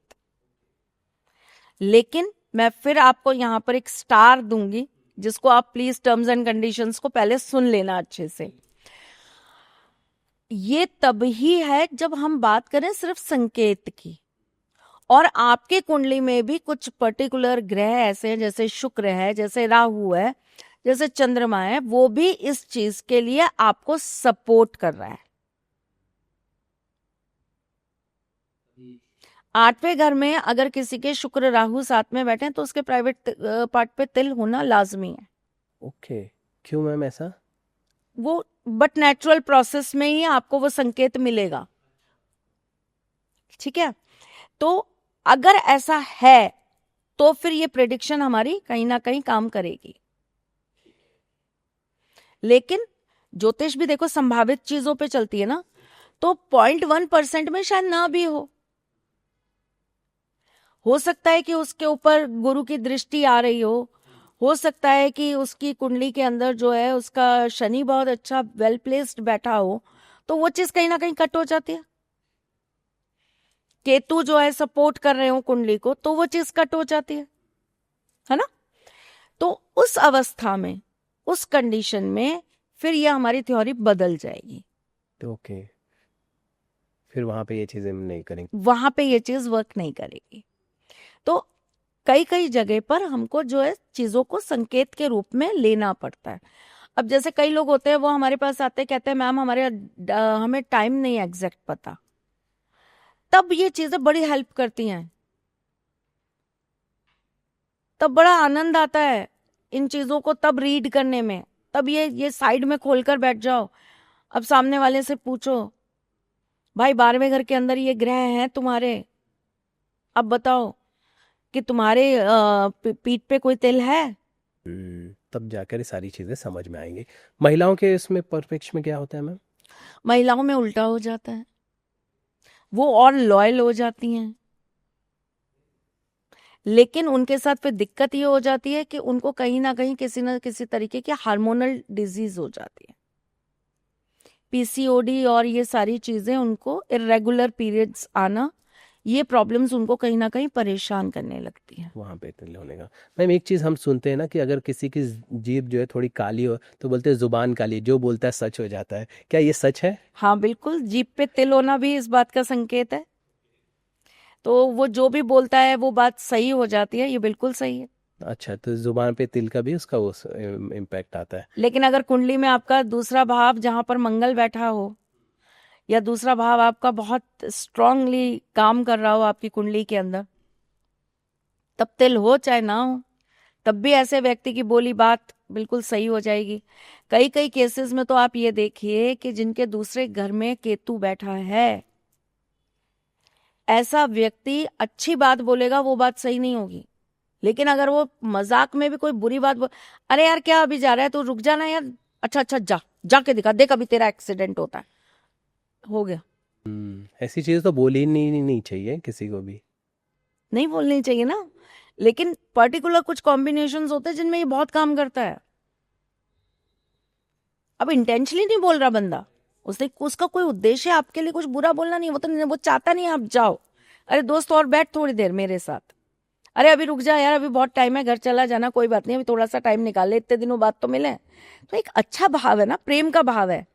लेकिन वो प्रेम के भाव में जरा सा भी उस चीज को उल्टा बोल गया, जाके देख अभी देख तेरा एक्सीडेंट होगा, देखना। जैसे हमारे सेलिब्रिटीज़ हैं ना मैम, और बहुत सारी चीज़ों को मानते भी हैं, चीज़ें देखते हैं। जब बच्चन साहब की बात करें तो वो उनको देखते हैं कि वो नीलम पहनते हैं, तो वो धारण करने का क्या अर्थ है और क्या इम्पैक्ट करता है इस तरह का? नीलम तो उनको एक बहुत प्रसिद्ध ज्योतिषी ने पहनाया था, और उस टाइम पे पहनाया था जब उनका एक डाउनफॉल चल रहा था। तो उनसे कहा था कि आप ये पहनो, अगर आपका वक्त वापस से ऊपर चला जाए तो आप मुझे इसके पैसे देना, वरना देना ही मत। इस तरह की कुछ वार्तालाप हुई थी। देखिए, रत्न आपके जीवन में वैसे ही काम करते हैं जैसे पूजा पाठ करती है, जैसे कि आपके लिए रेमेडीज काम करती है। रत्न एक सहूलियत है, कंफर्ट लेवल है। जैसे अगर आप मुझसे ये कहेंगे कि मैम मेरा मंगल खराब है, या चलिए हम शनि की बात करें तो शनि की बात कर लेते हैं। आप मुझसे ये कहेंगे कि मैम मेरा शनि ठीक नहीं है, और शनि ठीक नहीं है तो क्या क्या दिक्कतें होना चालू हो जाएगा, काम बिगड़ना चालू हो जाएगा, भाग्य सो जाएगा, क्योंकि भाग्य बनता ही एक तरीके से शनि के प्रबल होने से है। शनि प्रधान व्यक्ति जो होगा वो कर्म करेगा, कर्म करेगा तो भाग्य बनेगा, नेचुरल बात है। चीजें तो घुमा फिरा के जाएंगी तो वही। तो भाग्य कमजोर होने लगेगा, आपके अपने लोगों के साथ मतभेद होने लगेंगे, लड़ाई झगड़े होने लगेंगे, घर के अंदर कलह होने लगेगी, घर में वास्तु दोष उत्पन्न होने लग जाएंगे, घर के अंदर बिना मतलब पैसों की किल्लत आने लग जाएगी, पैसे व्यर्थ के जाने लग जाएंगे, गया हुआ पैसा वापस नहीं आएगा, प्रॉपर्टी में पैसा लगाया हुआ नुकसान देके जाएगा, एक्सीडेंट्स होंगे, लोगों के साथ वाद विवाद होने लगेंगे, लोगों के साथ रिश्ते खराब होने लगेंगे, आप किसी के साथ खुश नहीं रहेंगे, कोई आपके साथ खुश नहीं रहेगा। तो शनि खराब होगा तो ये सारी चीजें आपको देगा, भरपूर आलस देगा। शनि खराब होगा तो ये काम करेगा। अब जिसका शनि खराब है उसको अगर मैं ये कहूं कि भाई आप एक बात बताओ मुझे, आपका समय ठीक नहीं है, आप रोजाना मंदिर जाओ। अब जिस इंसान की बुद्धि आदि घूम चुकी है वो ट्रस्ट ही नहीं कर रहा मेरी बात पे। अब उसके परिवार वाले कह रहे हैं कोई ऐसी चीज बता दो इंस्टेंट कुछ तो इसको दिखे, ताकि फिर आगे की आगे चीजें के हम लिए कराएंगे। राइट। तो उसको कहा भैया तू नीलम पहन। हम्म। तो वो नीलम पहनने से ही उनका जो हम देखते हैं वापस से वो कमबैक होता है पूरा। चीजें जो है स्ट्रांग होती है, वो ग्रह ग्रह को स्ट्रांगनेस देता है। तो बच्चन साहब के उसमें कुछ ऐसी चीज़ें होंगी जिसकी वजह से उन्हें ये कहा गया था। ठीक है, सलमान खान के हाथ में देखते हैं हम फिरोज़ा, जो उनके डैड की तरफ से दिया गया है, वो किस तरह से रोल करती है, क्या उनके करियर पर भी उसका असर है फिरोज़ा का? कैरियर पे तो जो असर है वो है बेसिकली फिरोजा उनको प्रोटेक्ट कर रहा है। प्रोटेक्ट कर रहा है किस चीज से, जो इतने सारे केसेस में वो हैं, जो केसेस उनके ऊपर चल रहे हैं, और उस केस में वो बुरी तरह से ना और फंस जाएं, उसके लिए वो फिरोजा उनको प्रोटेक्ट कर रहा है। ओके, तो एक आम इंसान भी ऐसे पहन सकता है या कुंडली और सारी चीज़ें कुंडली अगर आपकी सपोर्ट करे बिल्कुल पहन सकता है। अच्छा, तो अगर वो ऐसा पहने तो उसके साथ भी वो चीज़ें आसानी होगी। आप किस चीज के लिए कौन से ग्रह को एक्टिवेट कर रहे हैं ना। अब जैसे जिनका विवाह नहीं हो रहा होता उन लड़कियों को बोला जाता है पुखराज पहनाओ, इनका गुरु थोड़ा सा ठीक होगा तो विवाह में हेल्प करेगा। पुखराज नहीं पहन सकते, सुनहला पहनाओ। हम उससे भी सरल उपाय बता देते हैं, हल्दी की गांठ पहनाओ, हल्दी की गांठ पहनो। ओके। या 5 हल्दी की गांठ अपने सर के नीचे रख के सो जाओ, और गुरुवार के दिन उसको पीपल के पेड़ पे जाके रखाओ। तो देखिए उपाय घुमा फिरा के वही है। गुरुवार के दिन गुड़ चना, चने की दाल भिगो लो, उसमें थोड़ा सा गुड़ रखो, और जाके जो है गाय को खिलाना स्टार्ट कर दो। हो जाएगा। ठीक है मैम, ये एक चीज़ हम देखते हैं ना कि विद्या बालन के बारे में हमें सुनने को मिला है कि वो हाशमी काजल लगाती हैं, क्या ये टोटका है, क्या चीज़ है मैम, बताएं। डेफिनेटली टोटका है भाई, डेफिनेटली टोटका है। उनको मिल कैसे रहा है मुझे तो ये समझ में नहीं आता। अब जब काजल की बात चली है तो मैं भी आपको एक काजल की एक कहानी बताती हूँ। हालांकि मेरे घर में एक शख्स हैं जिन्हें ये विद्या आती है, और मूडी इंसान है, मन होता है तो करता है, नहीं तो नहीं करता है। एक विशेष तरह का काजल बनाया जाता है, और हमारे राजस्थान में तो बहुत जगह हैं जहां पर ये क्रियाएं होती हैं। एक छोटे बच्चे की अंगूठे पर वो काजल लगा के किसी भी खोए पाए की जानकारी ले सकते हैं आप। छोटे बच्चे के अंगूठे पे काजल लगा के? ओके। खोए पाए की, खोए पाएगी, गुमशुदा जो। जैसे आपका कोई सामान खो गया, अच्छा। चोरी हो गया, हाँ। कहाँ चला गया, हाँ। पता लग जाएगा। अच्छा। कोई व्यक्ति चला गया, हाँ। पता लग जाएगा कहाँ गया है। बच्चे के थ्रू वो करने से। ओ, ये भी। वो रिचुअल का अपना एक पूरा सिस्टम होता है। पहले तो वो जो काजल है वो एक पर्टिकुलर तिथि पे सिद्ध किया जाता है, फिर एक पर्टिकुलर तिथि होती है जिसके ऊपर वो क्रिया की जाती है, फिर वो बच्चा उस तरह का होना चाहिए, फिर करने वाले को वो पूरी क्रिया आनी चाहिए। तो देखिए काजल से तो बहुत देश के एक बहुत जाने माने नाम है जो एक काजल लगाते हैं अपनी आंखों के अंदर, जिससे पूरी दुनिया उनके सामने दीवाना होके घूमती है। और वो काजल पता है किससे बनता है? उल्लू के कलेजे से सिद्ध होके बनता है। उल्लू के कलेजे से सिद्ध होके? नाम नहीं ले सकते हम? समझ जाएंगे लोग। बहुत बार नाम ले चुकी हूँ और बहुत बार कंट्रोवर्सी, मैं तो कंट्रोवर्सीज में हमेशा रहती हूँ। क्या क्या मैम मैं भी बड़ी खुरापाती हूँ ना, मुझे भी बड़ा इंटरेस्ट आती है ना इन चीजों में, तो मैं भी बड़ी अंदर घुट घुट के जाती हूँ, पता करती हूँ। अच्छा जाऊंगी ना किसी जगह पे तो ये नहीं पूछूंगी जाके कि इस जगह का महत्व बताओ, ये बताओ, वो बताओ। महत्व तो सब पता होता है, वो तो सब पहले ही रिसर्च करके जाती हूँ। वहां जाके यहाँ के किसने, ये बताओ क्या चीज सिद्ध करवाई थी। ओके।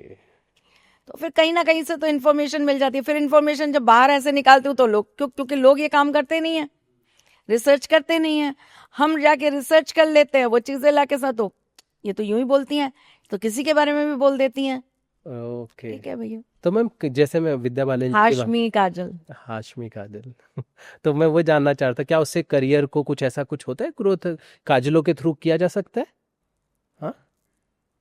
बहुत इजीली। अच्छा। अब देखिए हम तो हिंदुस्तान में हैं तो हम पाकिस्तान की बात नहीं करेंगे, हम वहाँ की तारीफ नहीं करेंगे। हाँ, हमारे हिंदुस्तान में भी हाशमी काजल है। हम पाकिस्तान से एक्सपोर्ट नहीं करेंगे प्लीज, हमें बिल्कुल हैशटैग कट पाकिस्तान। आई तो हेट पाकिस्तान, नाम भी नहीं लेना चाहती। आपको पता है मेरा पासपोर्ट नहीं है, अच्छा। और इसलिए नहीं है कि मुझे बाहर जाना नहीं है करके, ऐसा नहीं। मुझे अपने इंडिया से इतना प्यार है ना, मुझे अपना इंडिया छोड़ना ही नहीं है। पर डेफिनेटली पाकिस्तान से आपके फैन होंगे और आपको कॉल और मैसेजेस जरूर आते बहुत आते हैं, तो मैं उनसे हाथ जोड़ के कह देती हूँ भाई माफ करना, लेकिन मैं क्या करूं, मेरे अंदर से जिस दिन हिंदुस्तानी मर जाएगा उस दिन मैं तुमसे बात करूंगी। मैंने आज तक एक भी पाकिस्तानी की कंसल्टेंसी नहीं ली, नेवर। वो मुझसे ये तक भी कहते हैं मैम हम हिंदुस्तान को बहुत मानते हैं, हम आपको बहुत मानते हैं, हम ठाकुर जी को। मैंने कहा कुछ मर्जी हो, लेकिन तुम जहां बैठे हो ना, नहीं चाहिए। बस एक ही चीज वहां पे बहुत अच्छी है कि वहां हमारा एक सिद्ध पीठ है। हैं। ठीक है मैम। तो हाँ, हाशमी काजल हम उस पे आ जाते हैं, बात थोड़ी पलट गई हमारी। तो होता है सर, होता है काजल। कुछ जड़ी बूटी, कुछ वनस्पतियों को मिला के, कुछ विशेष वनस्पतियों के साथ विशेष रात्रियों में काजल, जन्माष्टमी की रात्रि पे काजल सिद्ध किया जाता है, दिवाली की रात्रि पे काजल सिद्ध किया जाता है, होली की रात्रि पे काजल सिद्ध किया जाता है, अभी मकर संक्रांति आ रही है उस पे सिद्ध किया जाता है, गुप्त नवरात्रों में सिद्ध किया जाता है। तो देखिए डेफिनेटली किया जाता है, और उससे हाँ लोगों को प्यार, पैसा, आकर्षण, बहुत सारी चीजें प्राप्त होती हैं। ओके मैम, एक चीज़ हम और देखते हैं, जैसे शाहरुख खान भले से इस्लाम धर्म को फॉलो करते हो, लेकिन उनकी मान्यता हम देखते हैं कि सभी धर्मों के लिए उतनी है। फिल्म रिलीज से पहले हम उनको देखते हैं वैष्णो देवी धाम के दर्शन करते हुए, वहाँ जाते हैं, पिछले कई बार से हम देख रहे हैं। उसके बाद हम दीपिका पादुकोण को देखते हैं, वो सिद्धि विनायक मंदिर जाती हैं, कैटरीना का दरगाह जाती है, अजमेर दरगाह जाती हैं। तो मैं जानना चाहता हूँ कि ये किस तरह से, क्या आशीर्वाद लेने और ये सारा इस रिचुअल से क्या समझ रखते हैं आप? पहली बात तो मैं पर्सनली किसी को जानती नहीं, और मेरे को पर्सनली उनका वो नहीं पता कि वो किन चीज़ों को कितना फॉलो करते हैं। पर ठीक है, देखिए मैं एक चीज़ ये मानती हूँ कि प्रोफेशनली अगर मैं इस चीज़ पर बात करूँ तो ठीक है, आपका कोई चीज़ आ रहा है, आप उसके लिए अगर आप ट्रस्ट दिखा रहे हो, आप किसी जगह जाके सर झुका रहे हो, तो ये सबसे अच्छी बात है। और मैं उस इंसान को बहुत अच्छा मानती हूँ जो ये मानता है कि ईश्वर कहीं भी होते हैं, जो धर्म की दीवारों में ईश्वर को चुनवाना नहीं चाहता ना, मैं उस इंसान को बहुत अच्छा मानती हूँ। बहुत अच्छी बात है अगर आप मंदिर जा रहे हो, आप वो कर रहे हो, तो ये फ्लेक्सिबिलिटी हमारे धर्म में भी तो दी गई है। हमारे धर्म के अंदर भी तो ये फ्लेक्सिबिलिटी है कि आप हमारे मंदिर आ रहे हो तो मंदिर में आने दिया जा रहा है, स्वागत किया जा रहा है। आप गणपति पंडाल में जाते हो, आपको बड़े प्यार से वहां बुलाया जाता है, आपको माथा टिकवाया जाता है, गणेश जी को स्पर्श करवाया जाता है। तो कोई टर्म्स एंड कंडीशंस हम वहां पर रख भी नहीं रहे। तो यही खूबसूरती है हमारे सनातन धर्म की, कि हमारे सनातन धर्म के अंदर सबका स्वागत है, लेकिन उस खूबसूरती को बना के रखें, ये एक मानवता है। और उसे अपने मतलब के लिए इस्तेमाल किया जाए, हम्म। ये मेरे ख्याल से एक बहुत बड़ा अपराध है। ओके, जैसे मैम अगर वैष्णो देवी जी के दर्शन के लिए जैसे जाते हैं तो क्या वहाँ भी यही मुरादें, और अगर जाए कोई भी इंसान अपने मान्यताओं को लेकर तो वो सक्सेस पाता है? बिल्कुल पाता है जी। माँ के दर पे तो जाकर कोई भी बच्चा कभी खाली नहीं आता। माँ का कोई भी दरबार हो, वहां जाकर कोई भी बच्चा कभी खाली नहीं आता। लेकिन वही वाली बात है ना कि आपका भाव कैसा है, आप क्या मांगने जा रहे हो। अगर आप माँ से कोई ऐसी अनुचित चीज मांगोगे तो वो भी नहीं देंगी। देती हैं, मैंने वो भी देखा है, लेकिन वही है, फिर उसके लिए वो आपकी परीक्षाएं लेती हैं, आपका बहुत समय, बहुत सारी चीजें करती हैं। तो फिर वही वाली बात है, उतने पेशेंस के साथ अगर जुड़े रहते हैं तो आप ये देखिए ना, राक्षसों तक को वरदान मिला है भगवान से। राइट। ओके मैम, एक चीज़ मैं जान चाहूँगा कि एक हम देखते हैं, एक वीडियो देखते हैं जहाँ पे सारा अली खान एयरपोर्ट से आ रही है और एक महिला उनके बालों को फिराते हुए जाती है, और उसके बाद ये कहा जाता है कि उन पर काला जादू करने की कोशिश की गई। क्या ये पॉसिबल है मैं कि इस तरह की चीज़ें हो? नहीं नहीं, वो तो पब्लिसिटी स्टंट था, कुछ नहीं। ओके, आप ऐसे उससे इस नज़र से नहीं? नहीं, वो था ही नहीं, वो वशीकरण या किसी तरह का कोई काला जादू था ही नहीं। अच्छा, मतलब बालों के थ्रू ऐसा कुछ किया जा सकता है? बालों के थ्रू किया जा सकता है, हाँ, लेकिन पर्टिकुलर उनके ऊपर नहीं था। उनके ऊपर नहीं था। ओके, ऐसा कुछ आपने कभी महसूस किया, कैसे कोई और कोई ऐसी कोई चीज़? हाँ हाँ, बहुत बार। बाल, कपड़ा, इनके थ्रू तो बहुत जबरदस्त तरीके से किया जाता है ब्लैक मैजिक। बहुत सारे केसेस ऐसे हम लोगों ने देखे हैं। जो इस तरह की सारी चीज़ें बिल्कुल। ओके। नवविवाहित लड़कियां आई, उनके कपड़े काट दिए गए, थोड़ा सा कपड़ा उसमें से निकाल लिया गया। कोई लेडी प्रेग्नेंट हुई तो उसके कपड़े काट के ले जाए गए, पता लगा उसका अबॉर्शन हो गया, उसको उसके बाद बच्चा ही कंसीव नहीं हुआ, उसकी कोख बांध दी गई। तो ये यस, सब सारी चीज़ें होती है, यस। बच के रहना चाहिए। ठीक है मैम, एक शो है बिग बॉस, आप देखती हैं? नहीं देखती। मैम उसके उस लोगों को लेकर, उसके उसमें आने वाले कंटेस्टेंट्स को लेकर बहुत सारी चीज़ कहा जाता है कि वो शो श्रापित है, बिल्कुल, और जो भी उससे जीतता है मोस्टली उसका करियर ख़त्म हो जाता है। बिल्कुल सही बात है। सही बात है ये? बिल्कुल सही बात है। बिल्कुल है, 100% है, बंदी कर देना चाहिए। क्या आप उसमें खामियां देख पा रही हैं क्या मैं तो देखती ही नहीं, अच्छा। तो मुझे पता ही नहीं है कि अच्छा बुरा क्या है। लेकिन बस मुझे ये पता है कि अच्छा मैसेज नहीं जा रहा। आप सिर्फ लोगों की लाइफ का तमाशा बनाकर अपनी टीआरपी के लिए, और लड़ते हुए लोग दिखा रहे हो एक दूसरे के ऊपर। नहीं, कोई शो ऐसा क्यों नहीं बनाया जाता जहां पे 4 अलग अलग तरह के लोग हों, एक घर में रहें और बड़े प्यार मोहब्बत के साथ बड़े अच्छे से रहें। पर वो क्यों बनेगा? लोगों को इंटरेस्ट ही नहीं है। अगर लोगों को देखना ही यही है, दूसरे के घर के दीवारों में झांकना है, वो क्या रहा है अंदर, पंचायतें करनी है, वो कैसे पंचायत मिलेगी? अरे उसके साथ ही हो गया, अरे अरे भाई, वो अंदर सारा स्क्रिप्टेड काम कर रहे हैं।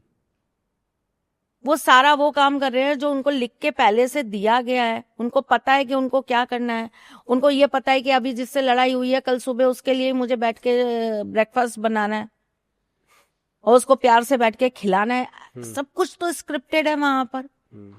आप जिस हद तक जाने के लिए तैयार हो, वो उस हद तक आपको ले जाने के लिए तैयार है।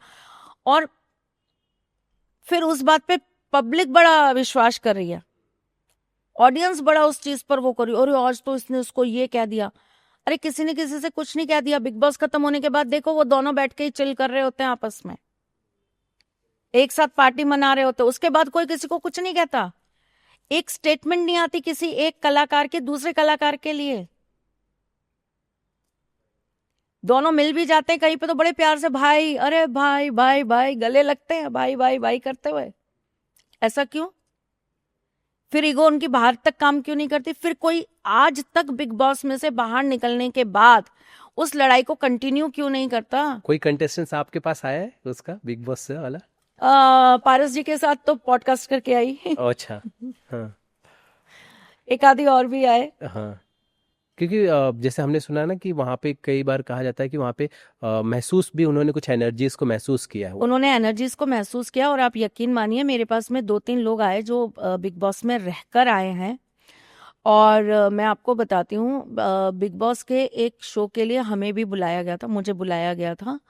और ऑलमोस्ट सब कुछ फाइनलाइज हो चुका था, और मैं एकदम लास्ट में मैंने मना कर दिया कि मुझे नहीं जाना, पता नहीं क्यों मेरा अंदर से मन नहीं माना, मैं वापस आ गई। तो मेरे साथ में जो और लोग थे, क्योंकि हम लोग साथ में वहां पर काफी टाइम तक टाइम स्पेंड कर रहे थे, तो वहां पर एक था जो अंदर चला गया था, अच्छा। तो उससे मेरा बड़ा अच्छा कन्वर्सेशन था, हम लोग बात बात बहुत करते थे आपस में। तो जब वो बिग बॉस से बाहर निकल के आया ना, जबकि वो हमारी वाली फील्ड का था, काफी स्पिरिचुअल था, बहुत वैसा था, तो उसने जब बाहर आया निकल के, तो उसने मुझसे कहा कि प्रिशला जी, आई नीड योर हेल्प, मैं बहुत डिप्रेशन में जा रहा हूँ, मेरा दिमाग ना बिल्कुल खराब हो चुका है, और मुझे ऐसा लगता है कि मैं अपने साथ कुछ गलत कर लूंगा, मुझे ऐसे विचार आ रहे हैं, मैं बहुत डीप डिप्रेशन में हूँ। तो उसको कुछ थेरेपीज बताएं कि वाटर थेरेपी करो, रेगुलर चैंट करो, ये चीजें करो। वो भगवान कि की कृपा माहौल से ऐसा हो गया था इस वजह से। वहाँ कुछ है बॉस, अब वो तो जाके ही चेक करा जाए, चलो एक दिन चलते हैं इन्वेस्टिगेशन करने। वो हाउस टूर पे बुलाते, वो शुरू होने से पहले बुलाते लोगों को, जर्नलिस्ट को, क्या हो घर देखे, पर वहाँ ऐसी एक्टिविटी करने हमें भी मिले। ले चलना, हम भी गले में एक वो लेके और चश्मा वश्मा पहन के चलेंगे, चेक करके आएंगे वहां ऐसा क्या, वहां कुछ तो गड़बड़ है।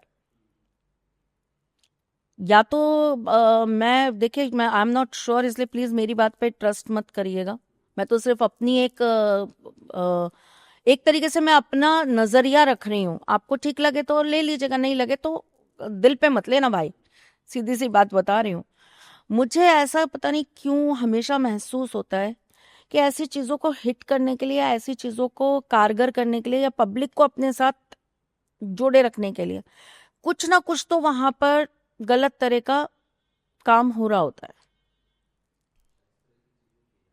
तो उसका असर तो डेफिनेटली आएगा। मैंने आपसे कहा ना, जो भी क्रिया, जो भी पूजा, जो भी मंत्र, जो भी तरह की प्रैक्टिसेस नेगेटिव इम्पैक्ट में की जाएंगी, वो अच्छी नहीं रहती, वो लेती हैं, बलियां लेती हैं। तो मुझे ऐसा लगता है, ये मेरी अपनी पर्सनल वो है थॉट प्रोसेस, कि ऐसी जगहों पर कुछ तो ऐसा किया जाता है जो आपके लिए बदले में बलि लेती है।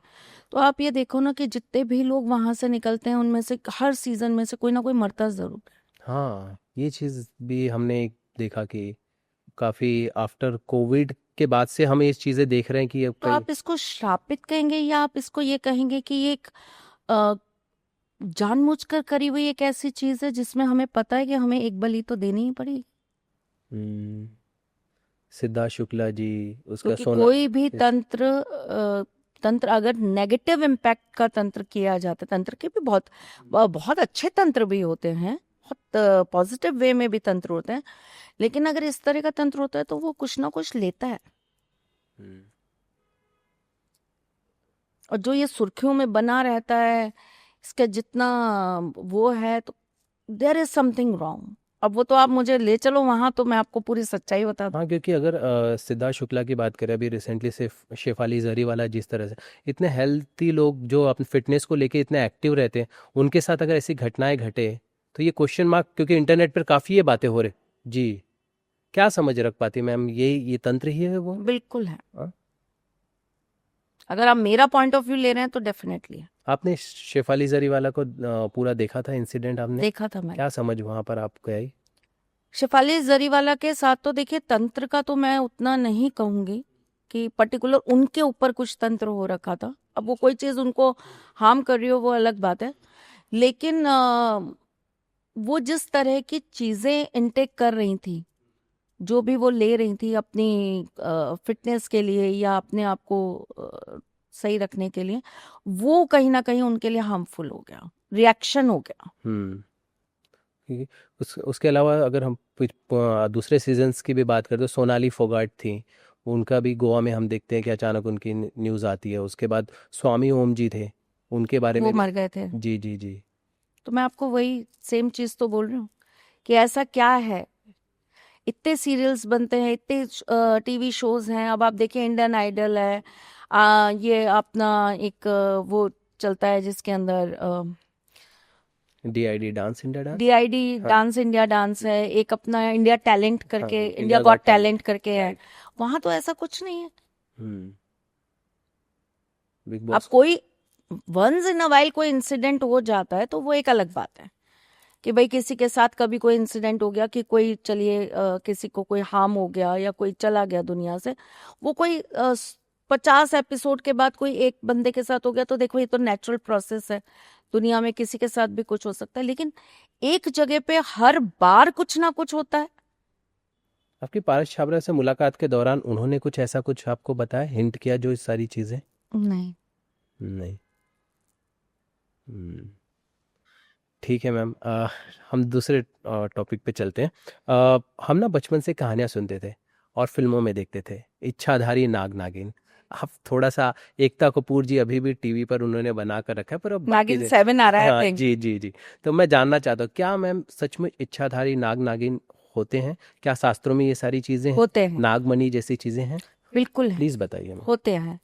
इच्छाधारी नाग नागिन भी होते हैं, नागमणि भी होती है, और नाग जो है अपनी इच्छा से रूप परिवर्तित करते हैं, ये बात भी सत्य है। सत्य है। ओके। तो मैं मतलब इनकी एग्जिस्टेंस कैसे हम समझ सकते हैं कि इनकी एग्जिस्टेंस है? ये इतनी सरलता से आपको मिलेंगे ही नहीं। देखिए, जो जीव अपने एक पर्टिकुलर एक लाइफ जी गया, जैसे कहते हैं कि 100 वर्ष की आयु इन्होंने जी ली तो इनको ये वरदान मिल जाता है। 100 तो हम अपने वर्ष के हिसाब से गिन रहे हैं ना, नहीं नहीं नहीं, ये एक बहुत लंबा समय होता है जो इनको काटना पड़ता है। तो जो इतने साल जी गया वो आपके सामने ऐसे तो नहीं घूमेगा, अभी तो मनुष्य मार देगा। तो ये पर्टिकुलरली ऐसी जगहों पे रहते हैं जहां आपका पहुंच पाना ही असंभव है। असंभव है। आप पहुंच ही नहीं सकते ऐसी जगहों पर, आप जा ही नहीं सकते, आप रह ही नहीं सकते। जैसे कि मैम, जैसे क्या स्थान होते होंगे? बहुत गुप्त स्थान होते हैं, बड़े गुप्त स्थानों में पाए जाते हैं। जैसे कुछ ऐसे मंदिर हैं जिनके लिए कहा जाता है कि उनके गर्भ के अंदर ऐसे जोड़े बैठे हैं, तो आप उस गर्भ तक ही नहीं जा सकते, तो आपको कहाँ से इच्छाधारी नाग नागिन दिख जाएंगे। और जब पर्टिकुलर कोई ऐसी तिथि आती है या ऐसे जब कोई जगह आती है तो वो ईश्वर के पूजा के लिए वैसे ही नॉर्मल आते हैं जैसे हम इंसान आते हैं, हमारे बीच में से निकल जाते हैं, हम कैसे पहचानेंगे। Right right. और नागमणि को लेकर जो कहा जाता है कि उसे अगर पा लिया जाए तो बहुत सारी शक्तियां आ जाएंगी और ऐसी सारी बातें, पर क्या? कभी तो श्रापित होती है। अच्छा। हाँ, नागमणि श्राप? शक्तियां ठीक है, हाँ। शक्ति क्या शक्ति आपको मिल जाएगी, यही ना कि आपके पास दौलत आ जाएगी, पर वो आयु ले जाती है, वो घर परिवार ले जाती है, सुख चैन ले जाती है। नागमणि पाने से? हाँ, ओके। ठीक। मैं मंदिर की बात की आपने, मुझे कि हम कई मंदिरों के नाम सुनते हैं जिनके अलग अलग मान्यताएं हैं, उनकी अलग अलग बातें हैं। जैसे बगलामुखी माता की बात की जाए तो वहाँ पे कहते हैं कि वहाँ पे अगर पूजा, पहली बात तो बहुत खतरनाक पूजा के तौर पे उसे वो कहा जाता है, शत्रुओं का नाश होता है। खतरनाक क्यों? आई डोंट नो, पंडित घबराते हैं वहाँ पे पहली बार पूजा करने से, ऐसा हमने सुना हुआ है। इस मुझे नहीं पता, क्योंकि मैंने सुना कि पंडित मना करते हैं ऐसी सारी चीज़ें। तो वो जो शत्रुओं का नाश करने वाली जो पूजा होती है, प्लीज़ एक्सप्लेन करें, अगर जैसे हम जैसे लोग हैं तो उन्हें समझाइए। 10 महाविद्याओं में से एक महाविद्या है माँ बगलामुखी, और पंडित घबराते हैं, ये तो बड़ी अजीब बात मैं सुन रही हूँ। क्योंकि जो बगलामुखी साधक होता है उसको पता होता है कि देखिए उनकी पूजा का विधान क्या है। हाँ, आप ये कह सकते हैं कि उनकी पूजा सरल नहीं है, नियम बहुत है, बहुत सारी चीजों को आपको पालन करना पड़ता है, तब जाकर माँ का पूजन होता है। अब उसमें भी अलग अलग विधान है कि आप शत्रुनाश के लिए कर रहे हो, कि आप गुप्त शत्रु के लिए कर रहे हो, या आप आपको एक इनसिक्योरिटी है उसके लिए कर रहे हो। आपके अंदर बैठा हुआ शत्रु, और आपके अंदर बैठा हुआ शत्रु सबसे बड़ा होता है मैं, जो रावण के अंदर था, जो उसका सबसे बड़ा शत्रु था। वो राम जी को अपना शत्रु मानता रहा, राम जी उसके शत्रु नहीं थे, उसके अंदर शत्रु स्वयं बैठा था, होता उसकी मैं। तो इस तरह की आपके अंदर द्वेष है, जलन है, ईर्ष्या है, मैं है, इस तरह के दुश्मन को आप मारना चाहते हो तो उसके लिए अलग साधना है बगलामुखी माँ की। तो आप कौन सी पूजा किस चीज के लिए और क्या इच्छा प्राप्ति के लिए कर रहे हो, सबसे पहले तो वो मायने रखती है। और माँ बगलामुखी की पूजा के नियम है बेटा, और कड़े नियम है, बहुत सारी चीजें त्यागनी पड़ती हैं। आपने अगर पूजन स्टार्ट किया, आप जाप कर रहे हो, अब देखो मुझे नहीं पता, क्योंकि हम लोगों ने जिस पद्धति से चीजें सीखी हैं, जानी है, तो हमें ना एक पूरा रिचुअल पता है। अब लोग तो एक दिन में ही जाप कंप्लीट कर देते हैं, और उसी दिन हवन कर देते हैं। हम अलग तरीके से पूजा को मानते हैं कि 9 के आंकड़े में पूजा की जाती है, जैसे 9 दिन की हो गई, 18 दिन की हो गई, 36 दिन की हो गई, है ना। अच्छा, कठोर पूजा होती है, कठोर पूजा खतरनाक होती नहीं है। होती है। ठीक उसके है। बाद फिर इसका विशेष हवन किया जाता है। अब ऐसे तो शहद और पीले पुष्प से भी हवन होता है, ऐसे मिर्ची के दाने से भी हवन होता है, सूखी लाल मिर्च से भी हवन होता है। तो देखो ये अलग अलग अपना है ठीक कि है। किस चीज के लिए और आपकी इच्छा कैसी है, उसके लिए करा जाता है। तो अब जो हमारी विधि है, मैं तो उसके हिसाब से आपको बताती हूँ। जैसे हमने कोई पूजा स्टार्ट की माँ बगलामुखी की, तो पहले दिन अगर हमने जो सब्जी खाई है और हमने जो रोटी खाई है, एक समय खाना भोजन खाते हैं, तो एक समय हमने जो भी सात्विक भोजन लिया, अगर हमने 2 रोटी खाई है तो अब हम 9 दिन तक वही 2 रोटी ही खाएंगे। ओके। हम तीसरी रोटी नहीं नहीं खा खा सकते। हमने जो सब्जी पहले दिन खाई है, हम 9 दिन वही सब्जी खाएंगे, हम सब्जी चेंज नहीं कर सकते। अच्छा मैम, जो इस तरह की पूजा करते हैं, तो अगर वहाँ पे अगर आपके विचार है, जैसे कि अगर आपने कहा अपने अंदर के शत्रु को या जो जेन्युइन है उन्हें खत्म करने की बात हो, तो लेकिन कई लोग अगर इसका गलत उपयोग करना चाहे, तो क्या वो माता के पूजा में जाके उनकी पूजा सक्सेस हो सकती है अगर वो करते हैं तो? उद्देश्य से तो ये ऐसे ही जाते हैं लोग कि सक्सेस ही होगी, और पैसा देकर वो पंडित बैठाएंगे तो पंडित उनका वो काम करेंगे भी। लेकिन मुझे ये चीज पता है कि गलत उद्देश्य से जो भी पूजा की जाती है, उसका आपको रिवर्ट भी गलत ही मिलता है। वो कहीं ना कहीं किसी ना किसी तरीके से आपसे वो चीज ले ली जाती है। एक चीज़ है ना कि 2020 के बाद हम देख रहे हैं कि जिस तरह से दुनिया बदल रही है और जिस तरह से चीज़ें हो रही है, कहा जा रहा है कि असली कलयुग का वक्त शुरू हो चुका है। क्या आप समझ रखती हैं, क्या ऐसी चीज़ें हैं? अभी नहीं हुआ। अभी शुरू नहीं हुआ है? अभी मंदिरों में सुबह घंटियां बजती हैं, अभी सुबह भोग लगते हैं, अभी भगवान दर्शन दे रहे हैं, अभी कलयुग का आगाज नहीं हुआ। घबराने की कोई ज़रूरत नहीं है। अभी तो नहीं है। 2026 आ चुका है, राशियों पर किस तरह से प्रभाव पड़ेगा? अगर आप बता पाए संक्षिप्त में, छोटे छोटे में आप बता सकें कि किन राशियों के ऊपर कैसा प्रभाव पड़ेगा, किन्हें बचकर रहना चाहिए, किन्हें इनके लिए बेटर होगा ये साल, प्लीज़। देखो बेटा जी, पहली बात तो ये कि राशियों का इस साल के बदलने से कोई संबंध नहीं है। राशियों का संबंध आएगा तब जब हमारे नवरात्रे आएंगे और हमारा नया साल तब चालू होगा, हिंदू कैलेंडर के हिसाब से, या अंग्रेजी कैलेंडर है। तो राशियों के साथ तो वैसे इसका कोई लेना देना नहीं। अब लोग पूछ लेते हैं तो हम बता देते हैं, लेकिन मैं आपको सच बात बोलूं, पर्सनली आप अगर मुझसे राय लेंगे तो मेरे हिसाब से तो हमारा नववर्ष आया नहीं अभी, ये तो ट्रेलर था। नहीं, कोई भी चीज आने से पहले हम थोड़ी सी धूम धमाका मचाई लेते हैं। राइट। दिवाली पे पटाखे लाते हैं, लेकिन जब लाते हैं तो एक आधी चला के टेस्ट थोड़ा कर ही सा, लेते ठीक हैं। है, तो ये ठीक वही टेस्टिंग है, ये समझ लीजिए। हमारा न्यू ईयर अभी आना बाकी है। ठीक है। तो अगर आप मुझसे ये कहेंगे कि न्यू ईयर कैसा जाने वाला है सभी के नॉर्मल इन जनरल प्रिडिक्शन में, तो वो मैं आपको बता देती हूँ। अच्छा जाएगा, 2026 बहुत अच्छा जाएगा। जो कर्म में विश्वास करते हैं, जो कर्मठ हैं, जो अपने काम से चीज़ों को पलटने में बिलीव करते हैं, जो बैठकर नहीं खाना चाहते, जो किसी को चीट नहीं करना चाहते, जो ये नहीं चाहते कि हम किसी को धोखा दें, हम फ्रॉड करें, उन लोगों के लिए ये साल बहुत अच्छा है। लेकिन जो दूसरे की चीज़ों को हड़पने की बात करते हैं, जो दुनिया से फ्रॉड करने की बात करते हैं, जो लोगों को धोखा देने की बात करते हैं, जो धोखे से लोगों को प्रेम के जाल में या किसी भी तरह के मोहपाश में बांध के उससे जो है उसकी चीज़ें निकलवा के अपना स्वार्थ सीधा करते हैं, उनके लिए ये साल बहुत बुरा है। वो साल बहुत बुरा है। ठीक है मैम, ग्रहों के भी अलग अलग हम देखते हैं ना, सब पे अलग अलग असर करते हैं कि जैसे चंद्र, तो अगर आप मुझे थोड़े बता सके जिनकी बातें, जैसे मैंने कहा कि इंटरनेट पर काफ़ी होती है, तो उन ग्रहों के क्या उनके ऊपर असर होता है, आप बता सकें। जैसे शुक्र ग्रह की बात की जाती है, तो शुक्र ग्रह अगर आपके सपोर्ट में है या आपके खिलाफ है, तो उसका क्या इम्पैक्ट पड़ता है? शुक्र अगर आपका अच्छा है तो पहली बात तो यह है बेटा कि आपको कार्य करने में बहुत सरलता मिल जाती है, आपको बहुत इफेक्ट नहीं लगाने पड़ते हैं, आपको जोर नहीं लगाना पड़ता, आपकी चीज ना स्मूथली होने लग जाती है।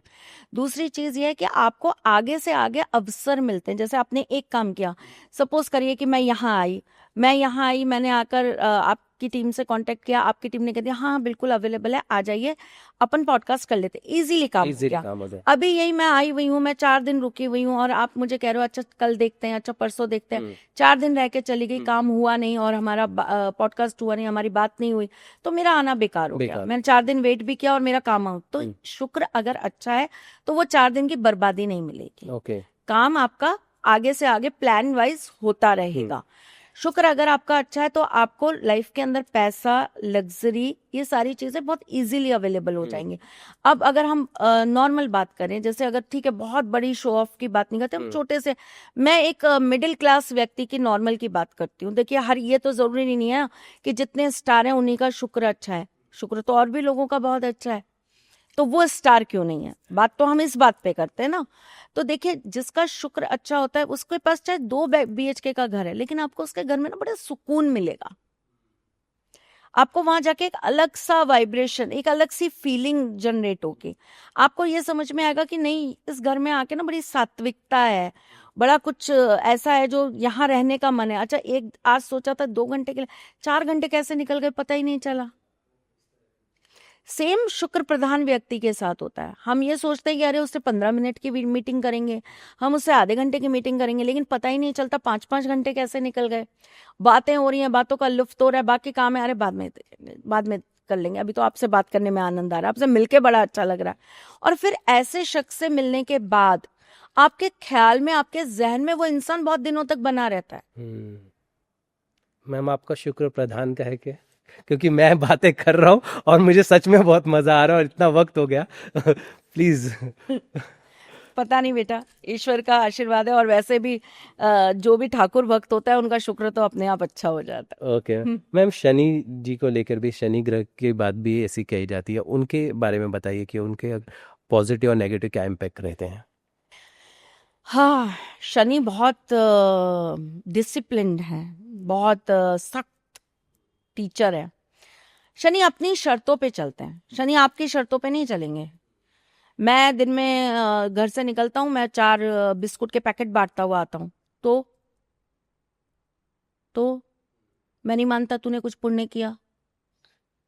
उसके बाद शाम को जाके तूने 4 लोगों को गाली दी, हो गया ना बराबर। तो आपके हिसाब से शनि आपके कर्म काउंट नहीं करते, उनकी अपनी काउंटिंग है, वो अपनी तरीके से काउंट करते। और उनको जब मौका मिलता है वो ना बड़े शातिर हैं, वो ना एकदम ऐसे आंख लगाए बैठे रहते हैं। जैसे ही उनको मौका मिला तुरंत उन्होंने अपने चला दिया आप पे वाण, अब भुगत बेटा शनि की। और शनि के 7.5 अच्छी भी होती है, बहुत अच्छी होती अच्छा, है। अच्छी भी होती है। दुनिया के अंदर नाम, कीर्ति, यश, मान, ऊंचे पद लोगों को शनि की 7.5 से ही प्राप्त होते हैं, ऐसी बात नहीं है। लेकिन मैंने कहा ना, वो कर्मों के लेके झोंके रखने वाले हैं, तो वो आपकी चीजों को देखते हुए आपको चीजें प्रदान करते हैं, एक बात। दूसरी चीज ये है कि शनि जिसका अच्छा नहीं होता, आलसी होता है ऐसा व्यक्ति, चीजों को टालने वाला होता है ऐसा व्यक्ति, बात बात पर चीजों को घुमा देने में, बातों का बड़ा धनी होता है, बातें बहुत अच्छी अच्छी करवा लीजिए, लेकिन जब चीजें करने की बारी आती है कुछ नहीं। ठीक है, रात को बैठे बैठे आपके सामने पूरा महल खड़ा कर देगा, और सुबह आप फोन करो, अरे यार भाई पता है आज तो है ना मम्मी की तबीयत ठीक नहीं, मम्मी को हॉस्पिटल लेके जाना है। आप कहोगे यार मैं तेरे भरोसे में अपने सारे काम छोड़ के बैठा था, तूने 1 मिनट में मना कर दिया।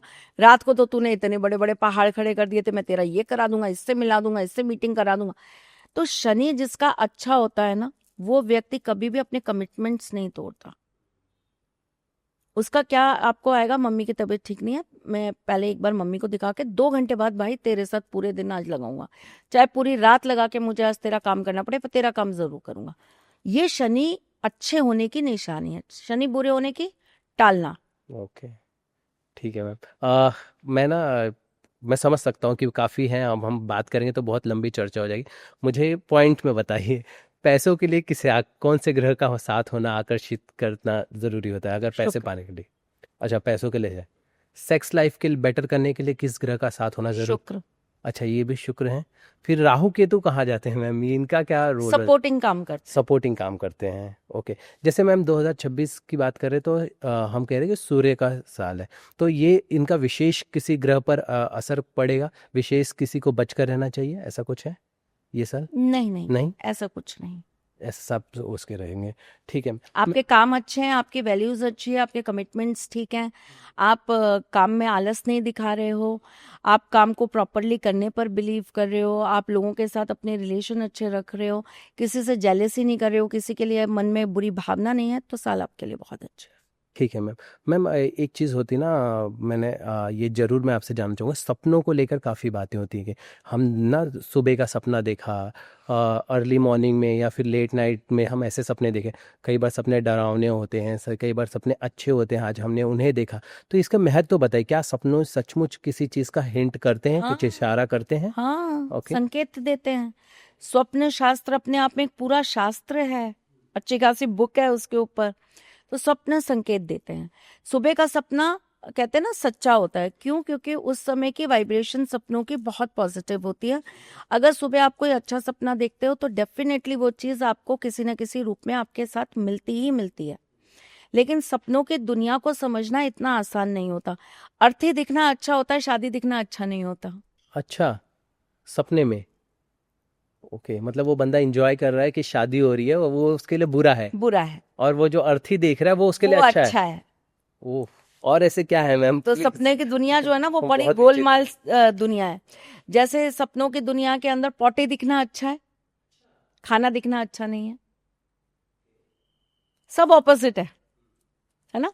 पर फिर देखो, ये एक अपने आप में बहुत लंबा पॉडकास्ट है, क्योंकि इसके अंदर हमको फिर ये देखना पड़ता है कि आप कितने बजे सो रहे हो, आप सपने के कौन से चरण में वो देख रहे हो। सपने के 4 चरण हैं, तो चार चरण में आपने कौन से चरण में उस अवस्था को देखा है, उस चीज को देखा है, उसका फिर आपके साथ इम्पैक्ट आता है। ओके।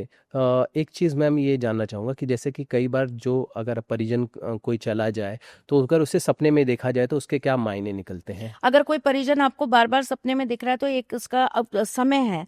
अगर आपको रात को 1:30 से लेकर 3:30 बजे तक के बीच में अगर वो परिजन दिख रहा है, तो इसका मतलब उनके मन का कोई कार्य है जो अधूरा है, इसलिए वो आपको बार बार दिखाई दे रहे हैं कि आपके माध्यम से वो चीज उनको पूरी करानी है।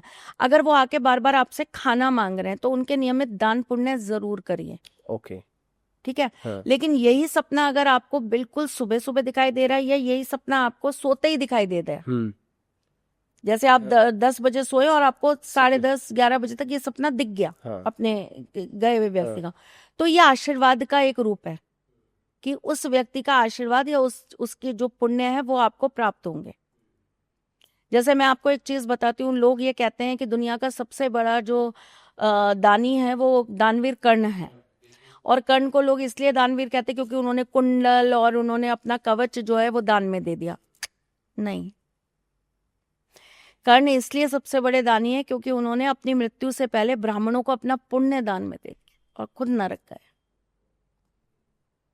तो मैम अगर हम देखते हैं कि सपने में अगर किसी सांप का दिखना, तो उसके क्या मायने निकलते हैं? सपने में अगर सांप दिखता है तो ये बहुत शुभ होता है, धन आने के संकेत होते हैं, धन मिलने के संकेत होते हैं, कोई बड़ा काम मिलने, कोई बड़ा प्रोजेक्ट आपका पास होने का संकेत होता है। ओके। मैम मैं सपनों से जुड़ा मेरा ये आखिरी सवाल है, कोई ऐसी चीज़ जिसे देखने के बाद हमें ज़रूर से किसी की मदद लेनी चाहिए और उनके पास जाकर सलाह करनी चाहिए, ऐसा कुछ है सपनों में के लेकर कि अगर कोई ऐसी चीज़ दिखाई देती तो ज़रूर आप किसी की सलाह लें? अगर आपको किसी भी तरह का कोई ट्रैवल दिख रहा है, जैसे आप ट्रेन में ट्रैवल कर रहे हो ये दिख रहा है, बस में ट्रैवल कर रहे हो ये दिख रहा है, या आपका स्टेशन छूट गया, या आपकी कोई चीज कहीं पे छूट गई, आप उतरे नीचे और पता लगा कि आपका पूरा परिवार चला गया और आप स्टेशन पे खड़े रह गए, इस तरह का अगर सपना दिखता है आपको कंसल्ट करना चाहिए। आपको तेल दिखता है, शनिदेव दिखते हैं, आपको कंसल्ट करना चाहिए। आपको सपने के अंदर किसी भी तरह का अपने आप को पुरानी हवेली या पुराने खंडरों में अगर आप खड़ा पाते हो, अगर आप ये देखते हो कि आपके इर्द गिर्द जो है वो कुछ ऐसी चीजें हैं जिनसे आप घबरा रहे हो, चाहे दिख नहीं रही है लेकिन आप घबरा रहे हो, आप डर रहे हो, तो आपको किसी से कंसल्ट जरूर करना तो चाहिए। उस समय आपको तुरंत कंसल्ट करना चाहिए। मैम एक वायरल क्वेश्चन और है कि हम ये सुनते ना कि चुड़ैल की चोटी काट लो तो वो आपके बस में आ जाती है, क्या ये चीज़ें पॉसिबल है और क्या चीज़ें होती है ऐसे? बिल्कुल होती है, हाँ। बिल्कुल होती है, अच्छा, ये है इसमें? बिल्कुल है। और मतलब उनको वश में करके फिर वही अब आधार है कि आप अपनी चीज़ें। वश में कर लो का अंदर सेंस ये कि उनकी ताकत खत्म हो जाती है, उनकी ताकत खत्म हो जाती है, तो फिर आप उसको प्रॉपर जो उसका स्थान है वहां पर आप उसको छोड़ सकते। अगर कोई किसी को खुश करना है, जैसे अगर वो ग्रह नाराज है तो अगर खुश करना है तो क्या कर सकते हैं? बच्चा, पहली बात तो कोई भी ग्रह कभी नाराज नहीं होता। अच्छा। ग्रह का बल कम हो जाता है या बढ़ जाता है या अत्यधिक तीव्र हो जाता है ना। ग्रह कभी भी नाराज या रुष्ट नहीं होते। हाँ ठीक है, उनका प्रभाव आपको उस तरह का नहीं मिलता, तो उसके लिए हम क्या कर सकते हैं वो सोचना पड़ेगा।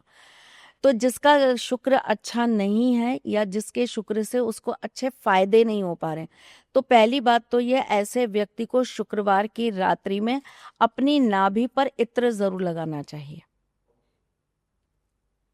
पहला। दूसरा, शुक्रवार के दिन आप अपनी नाभि पे अपनी ये 3 उंगलियां, एक अपनी छोटी उंगली को हटा देंगे, आपके ये 3 उंगलियां अपनी नाभि पे रखिए और उसके बाद आप शुक्र के मंत्र का 11 बार जाप करिए। सफेद चंदन का तिलक अपने मस्तिष्क पे लगाइए और फिर दिन की शुरुआत करिए, देखिए शुक्र कैसे काम करता है। ओके, और पैसों को अगर आकर्षित करना हो तो? दही चीनी जरूर खाइए, अपने खाने में डेली दही चीनी थोड़ी थोड़ी लेना चालू कर दीजिए। अब जिन्हें डायबिटीज है वो थोड़ा ध्यान रखें, बाकी थोड़ी थोड़ी दही चीनी जरूर खाइए। ओके मैम, एक वायरल क्वेश्चन ये भी आता है कि इन पर्स कौन से कलर का रखे? हाँ, ये बताइए कि कौन से कलर का होना चाहिए आम, अगर अगर आपके हमेशा आपके बटुए में पैसा हो और माता लक्ष्मी विराजमान हो, तो कोई है ऐसा कलर? सब कलर में आता है पैसा, सब कलर में आता है। बस ये है कि हाँ, ये देखना पड़ेगा कि आपके अगर दूसरे घर के अंदर राहु बैठा है तो ब्लैक यूज मत करो। दूसरे ग्रह में अगर राहु है तो ब्लैक यूज मत करिए, अन्यथा आप सब कर सकते हैं।